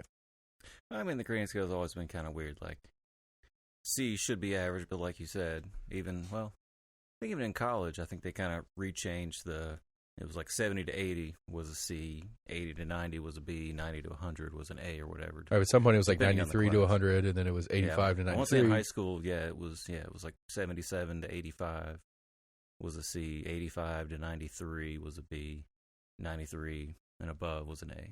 Damn, we might have to pause the show and watch the end of this Clemson Georgia game. Damn. Ooh. So if you guys didn't realize this, we generally record on Saturday, but we release it on Sunday afternoon. So the Clemson Georgia game's on in the background. And I have not reached out to the NCAA or the SEC for any accounts or what do they always say on the thing? Approval for broadcast? Yeah. So we can't broadcast the game, but rights to distribute. Yeah, it's a very close game, very late in the game, and it looks like an exciting finish, and I bet a lot of money on it. I'm going to lose. Think so? Yeah, I got Clemson winning by a field goal, which if we get overtime, I might get a push. I don't think it's going to happen. I also have them scoring more than 51.5 points combined. What the hell are they even playing at? They're in Charlotte. I was about to say, it didn't look like either one of their places. Yeah, they're in it's like some weird, huge ad on the... It's a pro stadium. field. It's where Duke's Panthers play. It's a Duke's Mayo Classic. Yeah. This episode is not brought to you by Duke's Mayonnaise. That's right. They're shitty mayonnaise. You are a mayonnaise. You are a mayonnaise connoisseur. I mean, it's okay. It's better than Kraft mayonnaise. I believe this is a stat that is actually true about it. I'm totally making this shit up. I believe Duke's is the most used base mayonnaise when you have a mayonnaise blend. Huh. Like because like what's like hibachi sauce, like from Hibachi Factory and shit like that, super popular. It's just mayonnaise and paprika. It's just mayonnaise and a little bit of spice and shit like that. And so, I believe it is one of the most common used base mayonnaises for other stuff. Huh. It may not be the best mayonnaise, Right. but it's the best base mayonnaise for a lot of other stuff. Interception? No. Picked off? No. Anyway, can't do accounts. I got to stop watching. I can't talk about the game. Oh, shit. But yeah, football season's back on. I've started gambling, so I'm enjoying it more than I used to. You know, it's funny. I shouldn't say this on air, but So Rodgers is or is not playing for Green Bay? He is playing. I thought I saw a game on last night. I think it was a preseason game or night before last, but it didn't look like he was playing. No, he didn't play any of the preseason game. There was some weird thing about him, like whether or not he was going to come back. Like he didn't show up for training or some shit. I mean, if you want to go down the rabbit hole on this, I've got opinions on the Packers and Rodgers and that situation. When, as a player, do you get to make front office decisions? That's really what the conversation is, as I understand it in the Rodgers story. Yeah. Is that he didn't like that they got rid of Jordy Nelson. He didn't like that they traded off Randall Cobb. He really didn't like that they drafted Jordan Love because he wants to win another Super Bowl. Right. And I think the Packers want to win another Super Bowl too. But what the Packers really don't want to do is go into the 3 decades of kind of meh that they were from the beginning of the NFL until the Brett Favre Packers. Like from Bart Starr to Brett Favre, the Packers were what we look at like the Vikings or Detroit. You know, they had they were around and they were middle of the pack, never made the playoffs, but middle of the pack for fuck ever. And that Brett Favre era that turned into the Aaron Rodgers era. You know, I mean, we're looking at, it's from the mid-90s, the Packers have made the playoffs almost every fucking year. They've won 3 Super Bowls. How many teams don't make the playoff? In the new format, it's 7 in each conference, so 14 of 32. The old format was 12. But so 12, I mean, but you know, they were top 12 in the league. They've been top 12 in the league almost every year since the mid-early 90s. Right. I mean, they won this Favre Super Bowl, was in New Orleans, beat, I can't remember who they beat now. That was in 93, 94, the year I moved down here from Wisconsin. You know, and then Favre did his whole mess and Rodgers took over, and then Rodgers has won 1. But we've been in the Super Bowl 3 times in the Rodgers era, been in the NFC Championship like 6. You know, it's like Green Bay is a year in, year out contender. And I think front office Green Bay is trying to keep that status. And to keep that status, you have to do things like draft a quarterback, even though you have a Hall of Fame quarterback starting. Right. They did that with Rodgers when Favre was starting. And they were trying to capture that bottle again with Love. And whether Love, we'll see if Love pans out or not. Don't know. But Packers front office is trying to make sure they don't turn back into that team of the 70s, late 60s, 70s, 80s, and a little bit of the 90s, where they were just irrelevant. They don't want to be that team ever again. And so Rodgers wants, you know, the all-star cast around him, wants the best players he can have, doesn't want them to trade off players that he's got a good relationship with and this, that, and the other, because he wants to win another Super Bowl. And again, I think the Packers want to win another Super Bowl too, but they have to win another Super Bowl in a format that keeps them relevant next year and the year after and the year after. And I think that's where the tension really comes down to it. And I get it on Rodgers' side. If I'm Aaron Rodgers, I'm getting long in the teeth, as they say. Right. I don't have a lot of years left. There's only very few Tom Brady's out there that could be this good for this long. Right. He thought he had some sway, and he tried to use it and didn't work too well. Right, and the Packers said, "No, look, we've got a 2030 season that we're worried about right now. You're not going to be here in 2030. We don't expect you to be here in 2030. But that's where we want to be. We want to be a playoff caliber team in 2030. And we have to do that by drafting, by trading, by doing all these other parts and pieces, by keeping the salary cap in check, XYZ. And it's like, I get it on both sides. I really do. Pittsburgh's one of those teams. Same thing. They've been a relevant team for fuck ever. And for the most part, that's because they do things like, you know, as much as Ben Roethlisberger is a rapist and other assorted things, but he's a solid quarterback, but they made moves around him. They've done things. They've drafted other quarterbacks. They've been through a lot of different other players here and there and all the different stuff they've done, but they've always stayed relevant. And relevant in a solid division, where Green Bay has a little bit of advantage because the NFC North has gotten soft over the years. Yeah. Detroit's been a joke for fuck ever, so we don't even need to bring Detroit into the conversation. But, the Bears will come up and they'll be a relevant team, and when they're not, Minnesota will be. But there's usually some challenge in the NFC North, but it's not two or three it's not two other teams, it's maybe one. Where, the other division, I don't know. Like Green Bay doesn't want to be a Tampa. Like, look at Tampa right now. Where were they 2 years ago? Right. Nowhere. They barely existed. And then Tom Brady comes down there. They do all these structural changes. And they're going to be a kick-ass team for this year, maybe one more year if Brady pulls it out. Maybe. But then after that, they're going to fall back into irrelevancy for 5, 6, 10 years. And it's going to be a constant cycle going through quarterbacks, going through coaches, all this different stuff. And they may slowly grow back into a relevant team, but it's going to take a long time. I'm going to predict that Brady gets hurt this year. All right. I think they're going to. Well, save that for next week. Was it the Saints that got caught for having the was it like extra money you got for like hitting somebody really hard? Yeah. I forget the word for it. It was bounties. Bounties, yeah. Yeah.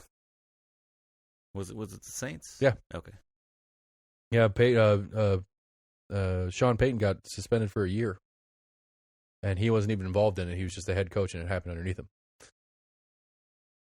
But I don't know. Like that's same with the hockey. I mean, I guess I didn't pay as much to the trades, I guess, last year, but just keeping up with like the NHL app and looking to see all the off-season moves around, which I'm sure happen every year, but it just kind of seems like it's crazy. It's all these like big stars moving around. Yeah. But I think that when you see that happening, that is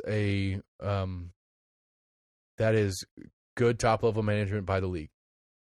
The league is making it not okay for powerhouses to come to play. Like, baseball sucks at it. Baseball sucks at it bad. But, I mean, football's pretty good at it. Like, it was the same argument I was making last week. Pro ball, if you're watching pro football, I don't care if it's Tampa and Jacksonville playing each other. Tampa is a way better team. But if Jacksonville beats Tampa on any given Sunday, it's not the end of the world. Because they're that good. Even the worst team in the NFL is that good that they can beat the best team just if the cards align just right for a week. Right. Where, just basketball does a terrible job of it. I mean, I don't know who's irrelevant in basketball right now, but like bad teams in basketball will beat good teams, but that's because they play 1,000 fucking games a year. And, you don't travel your best players because you're giving them a break for the 90-game season, a couple games in the middle of the 90-game season or whatever.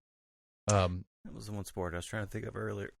We were talking about stars that I was saying a lot of people will go to games just to see some of those stars play. Yeah. And like you said, on some of those travel games, they'll try to rest some of their stars, but it's some that they go to that no-name kind of city where that team's really shitty. Their fans still show up. They're not necessarily showing up to see their team, but they showed up to see Jordan and Pippen play. Right, because you benched him. The big example was Popovich didn't bring Duncan and Ginobili and one other guy on the Spurs on like a 10-game road trip. Maybe the one thing I'm trying to think of. I knew there was more like recent cases. Yeah, and the other happened. Right, and the other where they were playing, the owners of those teams were mad at the owners of the Spurs. And you're like, dude, it's fine if you don't play him, but you got to at least bring him because people are buying tickets wanting to see Duncan. Right.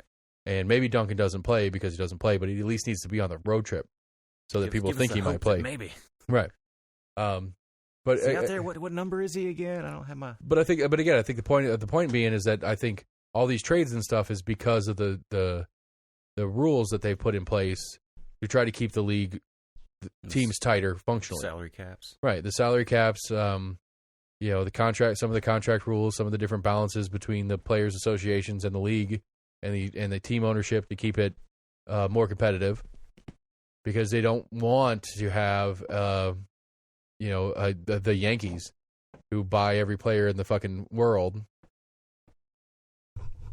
and win another World Series. And it's like, yeah, the Yankees won another World Series. They had, their 27-man roster or whatever a baseball team is, had 8 of the best position players in the league, 6 of the best pitchers in the league.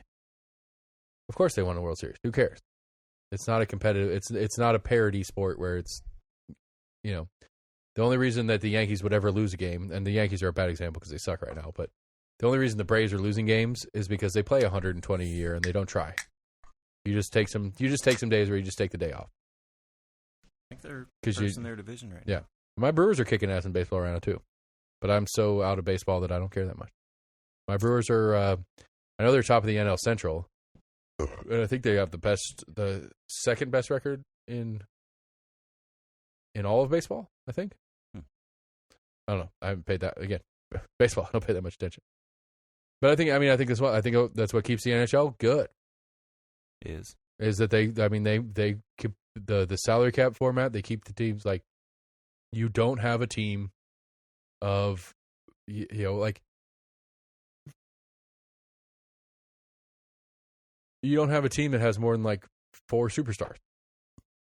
True. You have great players, lots of great players. Tampa Bay got away with it last year because I guess they had 2 people that like started the season on injured reserve. Kucherov and Stamkos, I think, were both on like extended injured reserve, which apparently doesn't go against your salary cap. Yeah, that'd be a fun thing to talk to somebody that knows better about like all the different like back office rules, all the legals of how all that kind of shit works. But at the same time, you're also trying to make fans happy because I'm sure there was a lot of shit I've seen just on like Facebook or whatever on like the random Predators post. I'll like read some of the comments, and of course once we started doing like a half-ass season last year, everybody was like, fire the coach and fire the general manager. Yeah, it's like Jesus, like fans are impatient. Yeah. But okay, so he's doing shitty. We need to get rid of him. Like, so I was joking earlier about how I did the Clemson over bet. Yeah, I was watching a game last night. I don't remember what I was watching last night. One of the games last night, the commentators in the booth were talking about how some of the rule changes that are going in place in whatever division this year, and it's some of the stuff that the NFL's been doing recently because people like high-scoring games, and so like some of the different rules that they're less focused on some of the offensive penalties that they used to be in the past to let offenses be more high-powered and score more points. That's why I take over bets all the time. Are they taking out some penalties or making penalties less? Like one of the big ones, not to call them as much. I think it was. It might have been during the Tennessee game because it was one of the things they were talking about is the offensive lineman can't go a certain number of yards down the field on a passing play. What? Like if you're on the offensive line, right, and you're blocking for the quarterback who's passing, right, you are not allowed to go more than like 3 yards past the line of scrimmage. Why? Until the ball is thrown. Why? So you can't like essentially the idea would be so like if I took like 2 of my offensive linemen and ran them 10 yards up the field, right, and had my receiver catch right behind him, then I have 2 blockers further down the field than and so that was the old rule, and so that rule has been softened. I don't know exactly how it's been changed. Like I don't know the verbiage of how it's been changed, but it's been softened because they want more offense. They don't want that penalty to be called as often because they want more offense. Didn't realize that was a penalty. Yeah. I mean, most of those offensive linemen, they just as soon as the ball snapped, they're just pushing and pushing. And they don't stop pushing that guy in front of them until. That's one of the things that I don't know about football, but you're wrong on that one. Yeah. Like they say that offensive linemen are some of the smartest players on the field because of the way that they have to work. Because they're not just pushing. They're looking laterally as well. But no, they're going backwards intentionally to push the person running at them to try to get past them in a certain direction. And that all depends on what the guy next to him's doing and all like the blocking patterns. If you're blocking for like a running game. I guess it's second cousin technically. Trying to create a hole. My cousin's husband is a football coach in high school, and it's like 10 years ago, we were at the family beach trip, and he was there, and he had his playbook with him, and he was talking about how like he's like the hardest thing to teach is the blocking scheme for offensive line. Everything else is easy. Like wide receiver, you run this far, you turn this direction. You run this far, you turn that direction. That's what you do. Running backs, if the play is X, you go here and block, or you go over there and catch the ball, or you get the ball handed to you and you run. But offensive line is like they have to, because the defense can line up however they want to, and so like when you're down there and you're getting ready to block, you're looking up and you got to pick who you're blocking, and you pick who you're blocking depending on what the next person is blocking. And so, like, all 5 guys have to know what all 5 guys are doing so that they can do the right thing. Right. And so, I mean, Fulmer was an offensive lineman. And so, like, that's one of those, like, there's a lot of coaches that were offensive linemen because they tend to be some of the smarter players on the field because it's a more complicated system that they have to deal with to do the job. But how do we get in that far? Jesus. Oh, some of the new rules. Anyway, the new rules are in play. They're trying to get more scoring. More scoring is great. That's essentially, like you were saying, that they want to keep the fans happy. Fans like scoring. So things that, I mean, hockey did it years ago. More they want to keep the fans happy as far as personnel being there.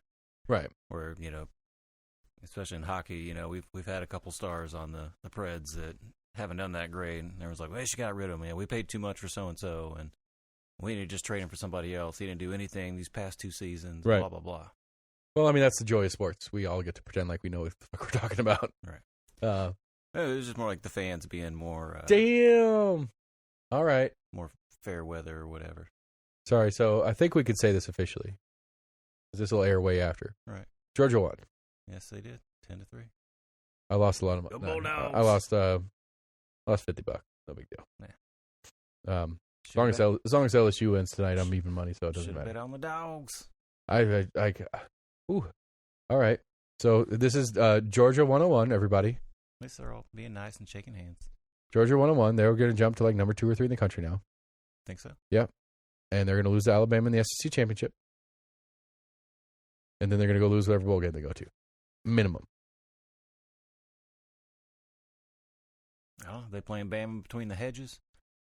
No, they don't. I don't think they play Bama except for in the SEC championship. They don't play in regular season. I don't think. I'd have to look at the schedule. I don't think they play in regular season. But alas, there's always one of those first weekend. There's not many first weekend real games. Here's what's wrong with college football to me. Alabama played Miami today. Yeah. Miami is 14th in the country preseason ranking. The Hurricanes? Yeah. I don't know what the final was. It was like 47-6. Well, almost every big team's first game is against a no-name. I mean, we played Bowling Green. Right. But that's what I'm saying but Alabama tried to do a real competition matchup for week 1 and still blew them out.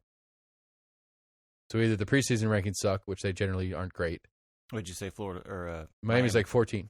Like they're ranked. I mean, they're ranked. Right.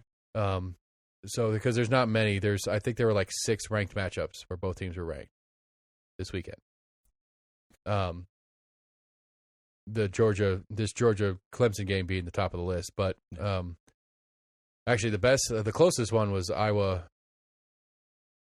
No, Wisconsin. No, Northwestern Penn State was probably the close. I think that was a 14-16 or 14-17 or something like that. Anyway, Miami's ranked 14th in the country and they got blown out. Something's wrong with the ranking system, or Alabama's that good, which is probably the latter. But that's how ridiculously good Alabama is, I guess, is my point, and why college football sucks, because there's no parity in that. Old Saban. Yeah, as long as he's coaching, they're gonna stay up there. It's gonna be the same old until he retires. But I mean, it's a lot to be said for the defensive coordinators and offensive coordinators. It's not like Saban's calling every single play. He didn't call any plays. I mean, he doesn't. He's not a. What do they do on the field then? I don't know. That's a good question. Just there for encouragement. Just hanging out. Just like talking to the offensive coordinator. You better not fuck this game. He's like, hey, we're gonna score on this drive. Yes, sir. Okay. Let's talk to the guys up in the booth. I mean, I know there's like they do game plan stuff where it's like, we're gonna start out doing this kind of stuff. We wanted to show these looks and get their defense used to this, and then we're gonna shift over here and do this to change it up on them. And I would say, as a non-coordinator head coach, you're going, all right, they're not biting on the game plan. We're gonna shift the game plan over here. Right. Instead of going we're gonna do our first 3 drives in this format and then shift. Well, the first drive didn't work at all, so let's shift now. Yeah, I mean, there's stuff like that, I guess. But yeah, it's a good question. They keep going to nickel formation. We got to change this up. Right. Personnel. I don't know. It's a good I think that's one of the things that keeps college football and pro football, for that matter, relevant to me. Is there's levels to it that I don't get, and that's one of them. Like, how did like LaFleur, who's especially nowadays when you've got so many stats on, some of these regular coaches that they're able to compile. Like, all right, usually when they're, at 5 and 12 or 2nd and 12, they usually go to this play. Right.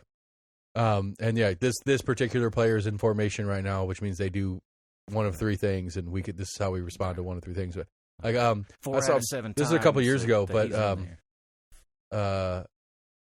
this is a few years ago, but the penalty kicks in soccer, and I think it was Premier League. I want to say I was randomly watching a Premier League game, but it was like in 2007 or 2010 or something like that.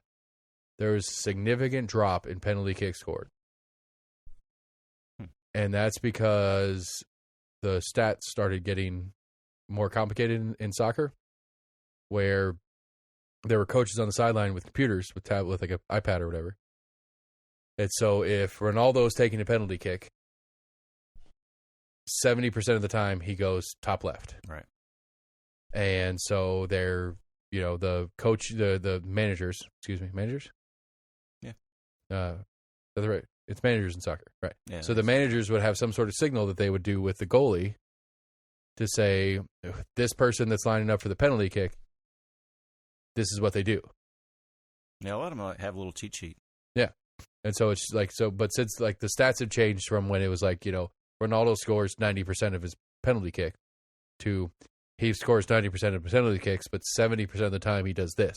Right. And so like it became a stat thing where the goalies actually had a better ability to predict because they're predicting off of old stats. And so there's a significant drop in penalty kicks scored as the data started becoming more functional. And then it's changed again because now the kickers are changing their... Well, I think they've had a change in the past 5 years or so, maybe 5 to 10 years, where they've put in rules for the kicker that you can't do. Started becoming common to do like a little stutter step, start running up and stop real quick and try to fake out the goalie. You can't stop moving forward, right? Yeah. And also on the goalie side, they can't move off the goal line essentially until the ball is struck. Yeah. Right. Which that stutter step gets a bit of lean forward and they fall forward and then they. Right. Which there's a classic thing. I can't remember who they were playing, but it might have been a World Cup or like a Euro match. But it was Holland against somebody else and went to penalty kicks. And right before they went to penalty kicks, Holland swapped out their goalie, their keeper. Their keeper. Yeah.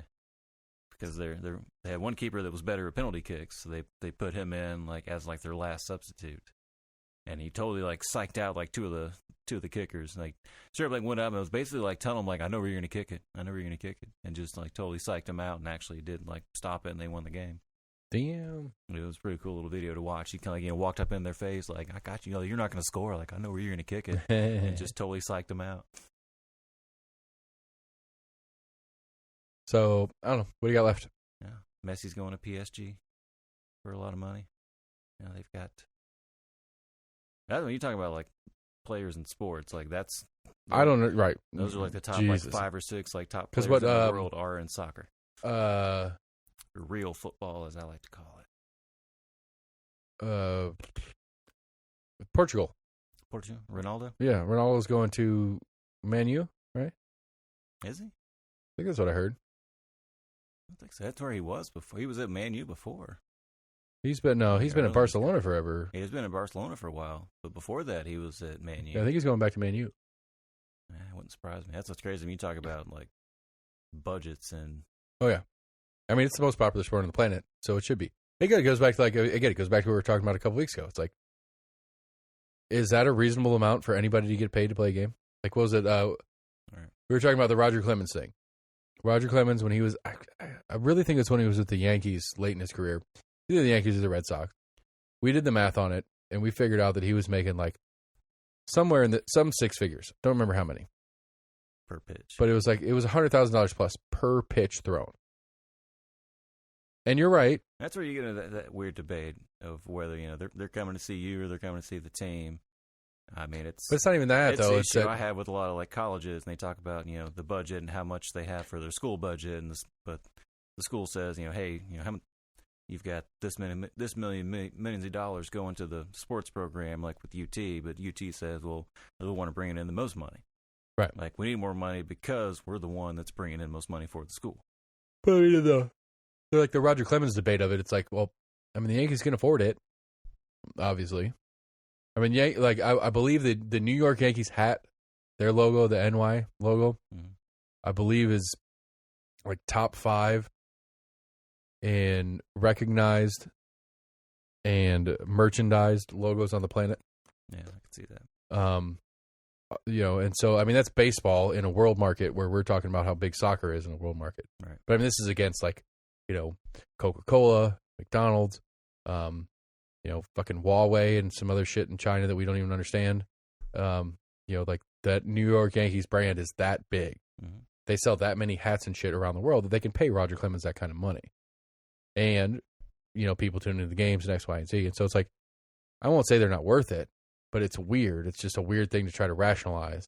Because, I mean, again, to me, I think it is worth it. If it's worth it to the Yankees to pay him that, then fine. I'm not complaining about it.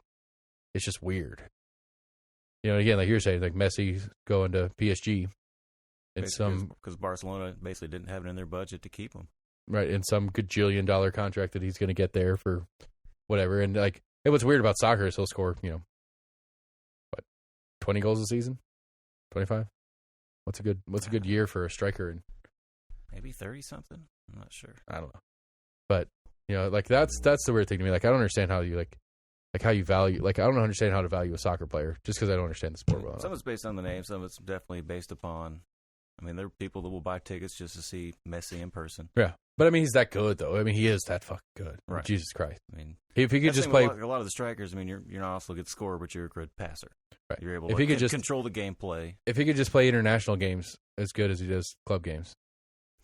I mean, there's just not that many great Argentinians. Yeah. Where, Spain, you had a lot. Portugal, not so much. That's why Portugal doesn't make it as far. They've got Ronaldo, but you saw that? They don't have any other big names. Men's national teams like 10th in the world in some world rankings. They're up there pretty high. Damn. And then like I saw some complaints about they drew this last game or whatever, but was it you that was telling me what the group they drew for the World Cup qualifying? I know they've been playing some games. They're doing World Cup qualifying right now. I think they got a game tomorrow again. Us, Mexico, Costa Rica, and somebody else is in our group for the qualifying for World Cup. It'll probably be us and Mexico. Yeah, we better fucking get out of it. We didn't get out of the last one. Did we not? No. Like, I can't remember what's Lawless, Lexi Lawless. He's an older player. Is he a coach? Yeah, no, he's a commentator now. But like I was watching that. I think we played. It was like Jamaica or somebody random. It was the last game in our group play, the last qualifier, and we lost. And it's one of those like draw it and we're mathematically in. Yeah. Lose it and there's some other stuff that can go on. But it was like, this is a game you should win anyway. Right. And like I remember that post game, he was beside himself. He's like, this is unacceptable.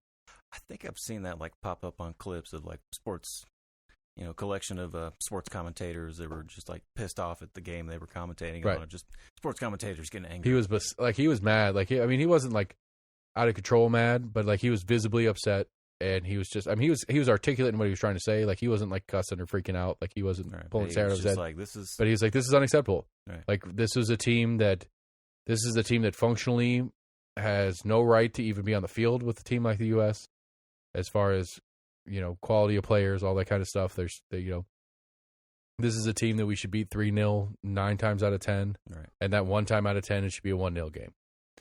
They shouldn't score on us ever. This, that, and the other. It's just like he was going off, and it's just like like we have a better organization than this, and this is unbelievably frustrating to me as a former player and all this kind of different stuff. It's like, we should be a world caliber team. Right. We should be a FIFA. We should be a World Cup qualifier every year. We should be the team that people in our groups doesn't want to be in. Right. Like, you don't want to be in the group with the U.S. because the U.S. is going to win the group. That's what it should be, year in and year out, every fucking time. But somehow we figure out how to screw it up, and he was pissed. It was. Yeah, you hear about it occasionally in some like the bigger tournaments where you can kind of get those Cinderella stories, right? Iceland, and they always, well, that's definitely one of those where like like that's professional soccer team, but half of those guys, one guy's an engineer, Right. Like it's not Other something guys out he there does shearing as a job. Like he's shearing sheep most of the time, and right. this, that, and the other. Yeah, and I think but that's the thing about soccer. I mean, that is the thing about soccer is it is that ubiquitous anywhere else but here. It is, yeah. A lot of the games are low enough scoring where it can come down to it just. But I mean, like you've got guys balance. that go play like neighborhood games. Like they have neighborhood leagues that would compete with like MLS, like just like some neighborhood pickup team that could compete with what our professional soccer is here. Yeah. Just because that's what you do. Like that is the cult. That is part of the culture. It's so ingrained in the culture. You're like, I can't juggle a soccer ball to save my life. Like I can get like 3, 4 if I'm really feeling it. But Did you like watch that video of I forgot what they called ice football. I think it was like a German thing, but because they had one guy that was like a famous kind of comedian / pop star, but it was a mixture of hockey and soccer. I thought I sent you like a little video clip of it. And I think you this did. shit is crazy. Yeah, because they're all running funny. Yeah. Did you see that? Did you see the really blind? slowly. You see the Paralympics blind kind of like handball soccer combo that they did? Mm-mm. That's a weird one. That was an interesting one to watch. Like everybody's blindfolded because there's different levels of blindness or whatever. They're all functionally blind, but they have to wear blindfolds, and it was really funny. Like it was really kind of weird because like they have to go over to the judges or the refs before the game, and they have to check their blindfolds and make sure their blindfolds are covering their whole eyes or whatever. Right. But they're all sitting on the floor, and it's like a indoor soccer kind of thing, no walls, but it's indoors, like on a basketball court kind of thing. But the lines are raised so you can feel them with your hands. Yeah. But you don't move a lot. It's kind of stationary, and it's small enough that you're like maybe like they're slapping the ball like kind of volleyball style across the court, and you're just kind of reacting to where you think it's going blind. It was really weird. Like part of it was kind of humorous. Like little whistlers on the ball, so you're like. Part of it was kind of humorous in the just the sense of like I don't know. It was interesting to watch. It's cool. Like I'm game for whatever makes people happy playing games. I'm not trying to make fun of it, but it's just kind of like a really weird adaptation for a blind version of soccer, basically. Yeah, I don't know. I don't even remember what it's called, but it's something to check out. Sports are cool. Sports are great. Sports are fun. I can't believe that you and I solo had a majority sports show. That's the most shit. Is that all we talked about? No, we talked about a lot of stuff in the first hour, and we got into sports and other. But no, I'm excited about the upcoming hockey season. Yeah, yeah. We got we got World Cup this summer. I don't think they're going to make it through a full season, but we're going to have some shortages here and there. I mean, we got World Cup this summer. We got Winter Olympics we got Winter Olympics at the beginning of the year. So start in January, February, I think maybe. Yeah, we got Winter Olympics. We got. So I'm still wondering, like Beijing, because I know we've had a couple like Winter Olympics where there really wasn't that much snow on the ground. They had to like bring out snow and bring out ice to. See, that's why it doesn't matter whether global warming is weird or is real or not. We can just fix it with science. It's true. We got fans and water misters. I mean, they got like indoor ski slopes in Japan and shit like that that are bigger and better than we have here, and we have actual mountains. True. I think I did actually hear with the wildfires going on out west. I think it might have been around Lake Tahoe, and I guess it's also a ski region. So they were using like some of the same water lines that they would use to create fake snow to pump water. I guess to try to either like water the ground or to help fight some of the flames. That's smart. That makes sense. I mean, you can just throw the snow out there and it'll melt and put the fire out. But I'm assuming there's not snow on the ground right now. I'm just saying you could use the snow makers and just blow it, and it'll blow snow for half a second, and then it melts into water. You just don't add the copper. I think that's one of the big. I don't really understand the science of it, but like going up to Ober, like they're blowing snow, and you feel like you're sucking on pennies. I've never been up there when they were doing it. Really? Yeah, like we went up there a couple times, and like it was. They're blowing snow up there, and like you can't help it. It ends up with some in your mouth or whatever. It just feels like you're licking pennies. Yeah, whenever they were the kids, they kept trying to. Of course, had them in snow, but there was like just like packed kind of dirty snow on the ground. They're like, "Oh, let's eat." I'm like, "Oh, I don't eat that shit." Yeah, no, shouldn't eat any snow. Remember that pond we saw like down there next to the parking lot where we park, like, and that pipe coming out of it? Yeah, that's where they're sucking the water out of. Yeah, to make that snow. Yeah. Saw how green and nasty that shit was. Yeah, I mean, but I don't really understand what the copper does, but the copper's part of it. I'm assuming helps it freeze at a lower temperature. I don't know. It's neat, cool science. Makes it look blue and green. Yeah. But city races. City races are coming up. I'm trying to pull the baits. I reached out to Kyle Ward. I want to talk about redistricting with Kyle Ward because he's the chair. I got Ducky and emailed both mayor's offices again. Ducky. Yeah, I got Ducky. Who? Ducky. I don't know Ducky. You ever heard the phrase like I was feeling ducky, so I did a thing? Yeah. I was feeling ducky. Oh, you okay? Unless you're referring to I as a emailed the mayor's person. office. I got Ducky. I'm like, I need to get Chris back in here. In politics, last name Ducky. I need to get Chris Davis back in here to talk about redistricting with him because he's a big part of that. Right. Maybe I'll try to get him and Kyle together. That'd be kind of fun. Chris isn't elected, so there's no sunshine issues. I don't know. I'm trying to think. Like, I feel like now that the primary's over, we have a long time until November for the general, and I'm kind of lost on interview, like who I want to go chase down for interviews. So I don't know. We'll see if AC comes through with that TWA guy pre-hunting season. Doubt it. I'll have to work on our forestry guy.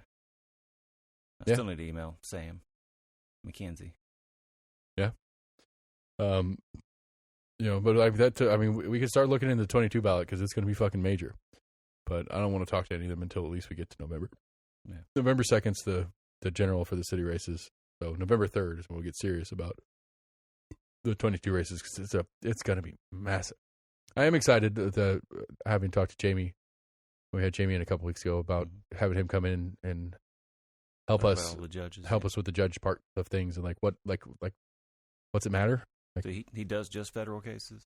He does, but I mean he's still like the legalese and like he deals with lawyers and judges. Like he deals with judges and clerks, right? And so like we're voting clerks in. I think we have the assessors on. That'd be a fun one to do. We have I have a lot of questions about how the assessor's office works. Regardless of the tax implications of it, just like realistically, like that's I still don't like. That's the thing I still don't like.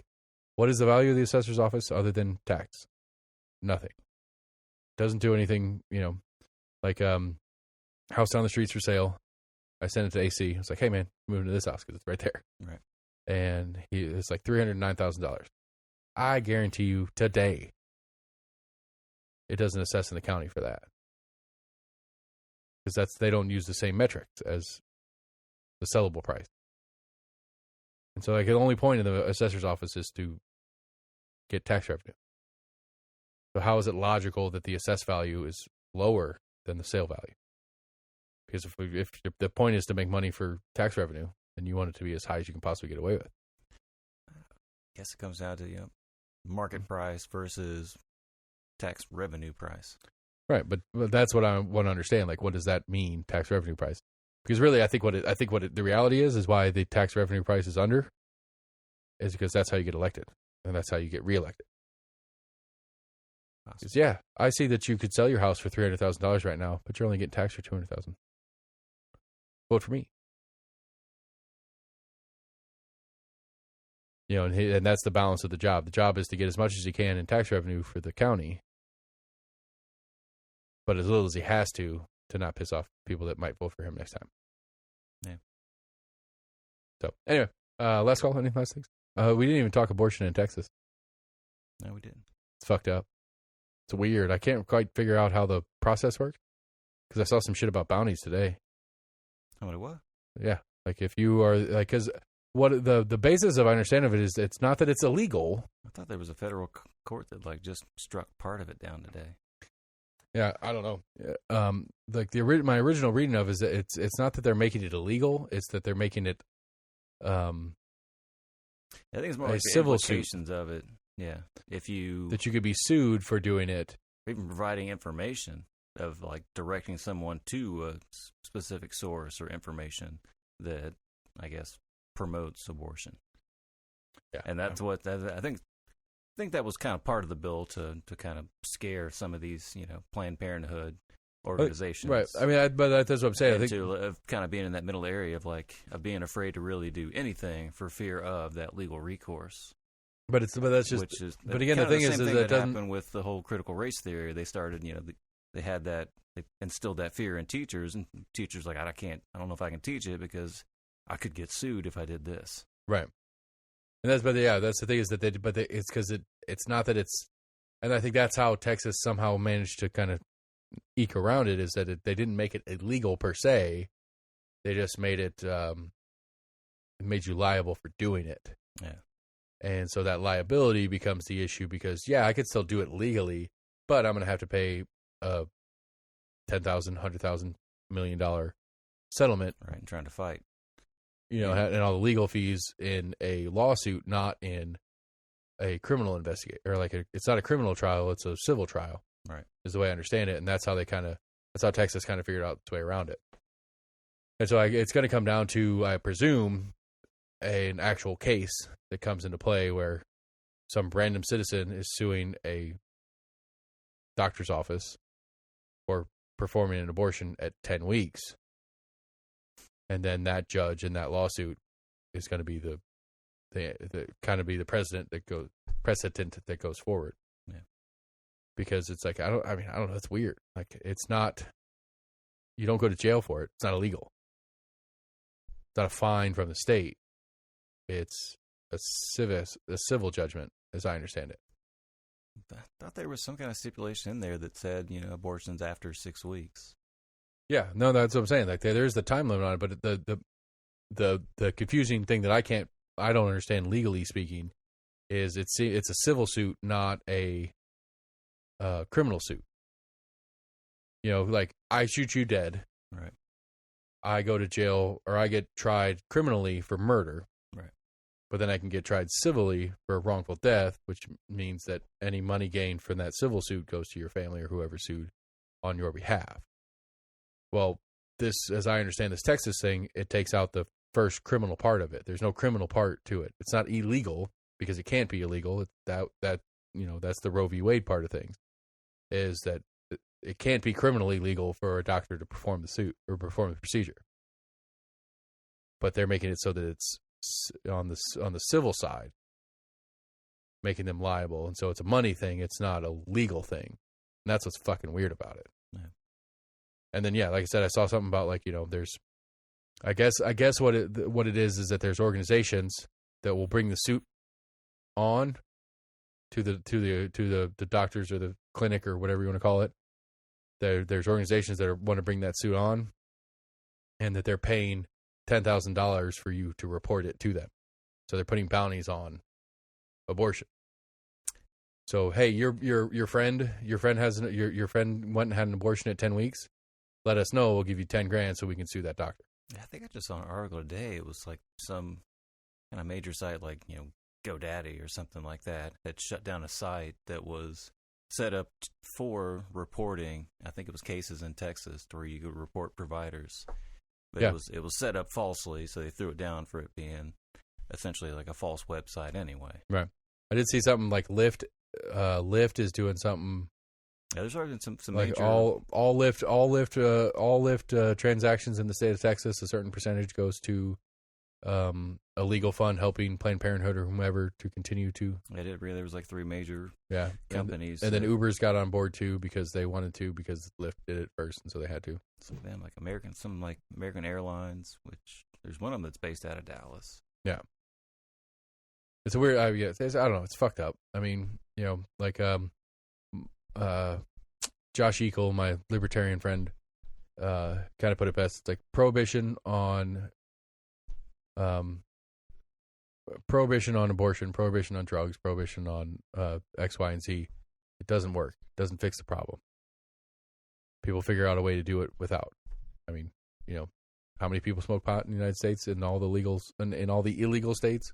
Right. Prohibition isn't doing anything to stop it. And what it's not doing is anything to help people that actually have a problem with it. That's who's getting lost in the shuffle. And it's the same thing with abortion. And I think that's a fair outlook on it.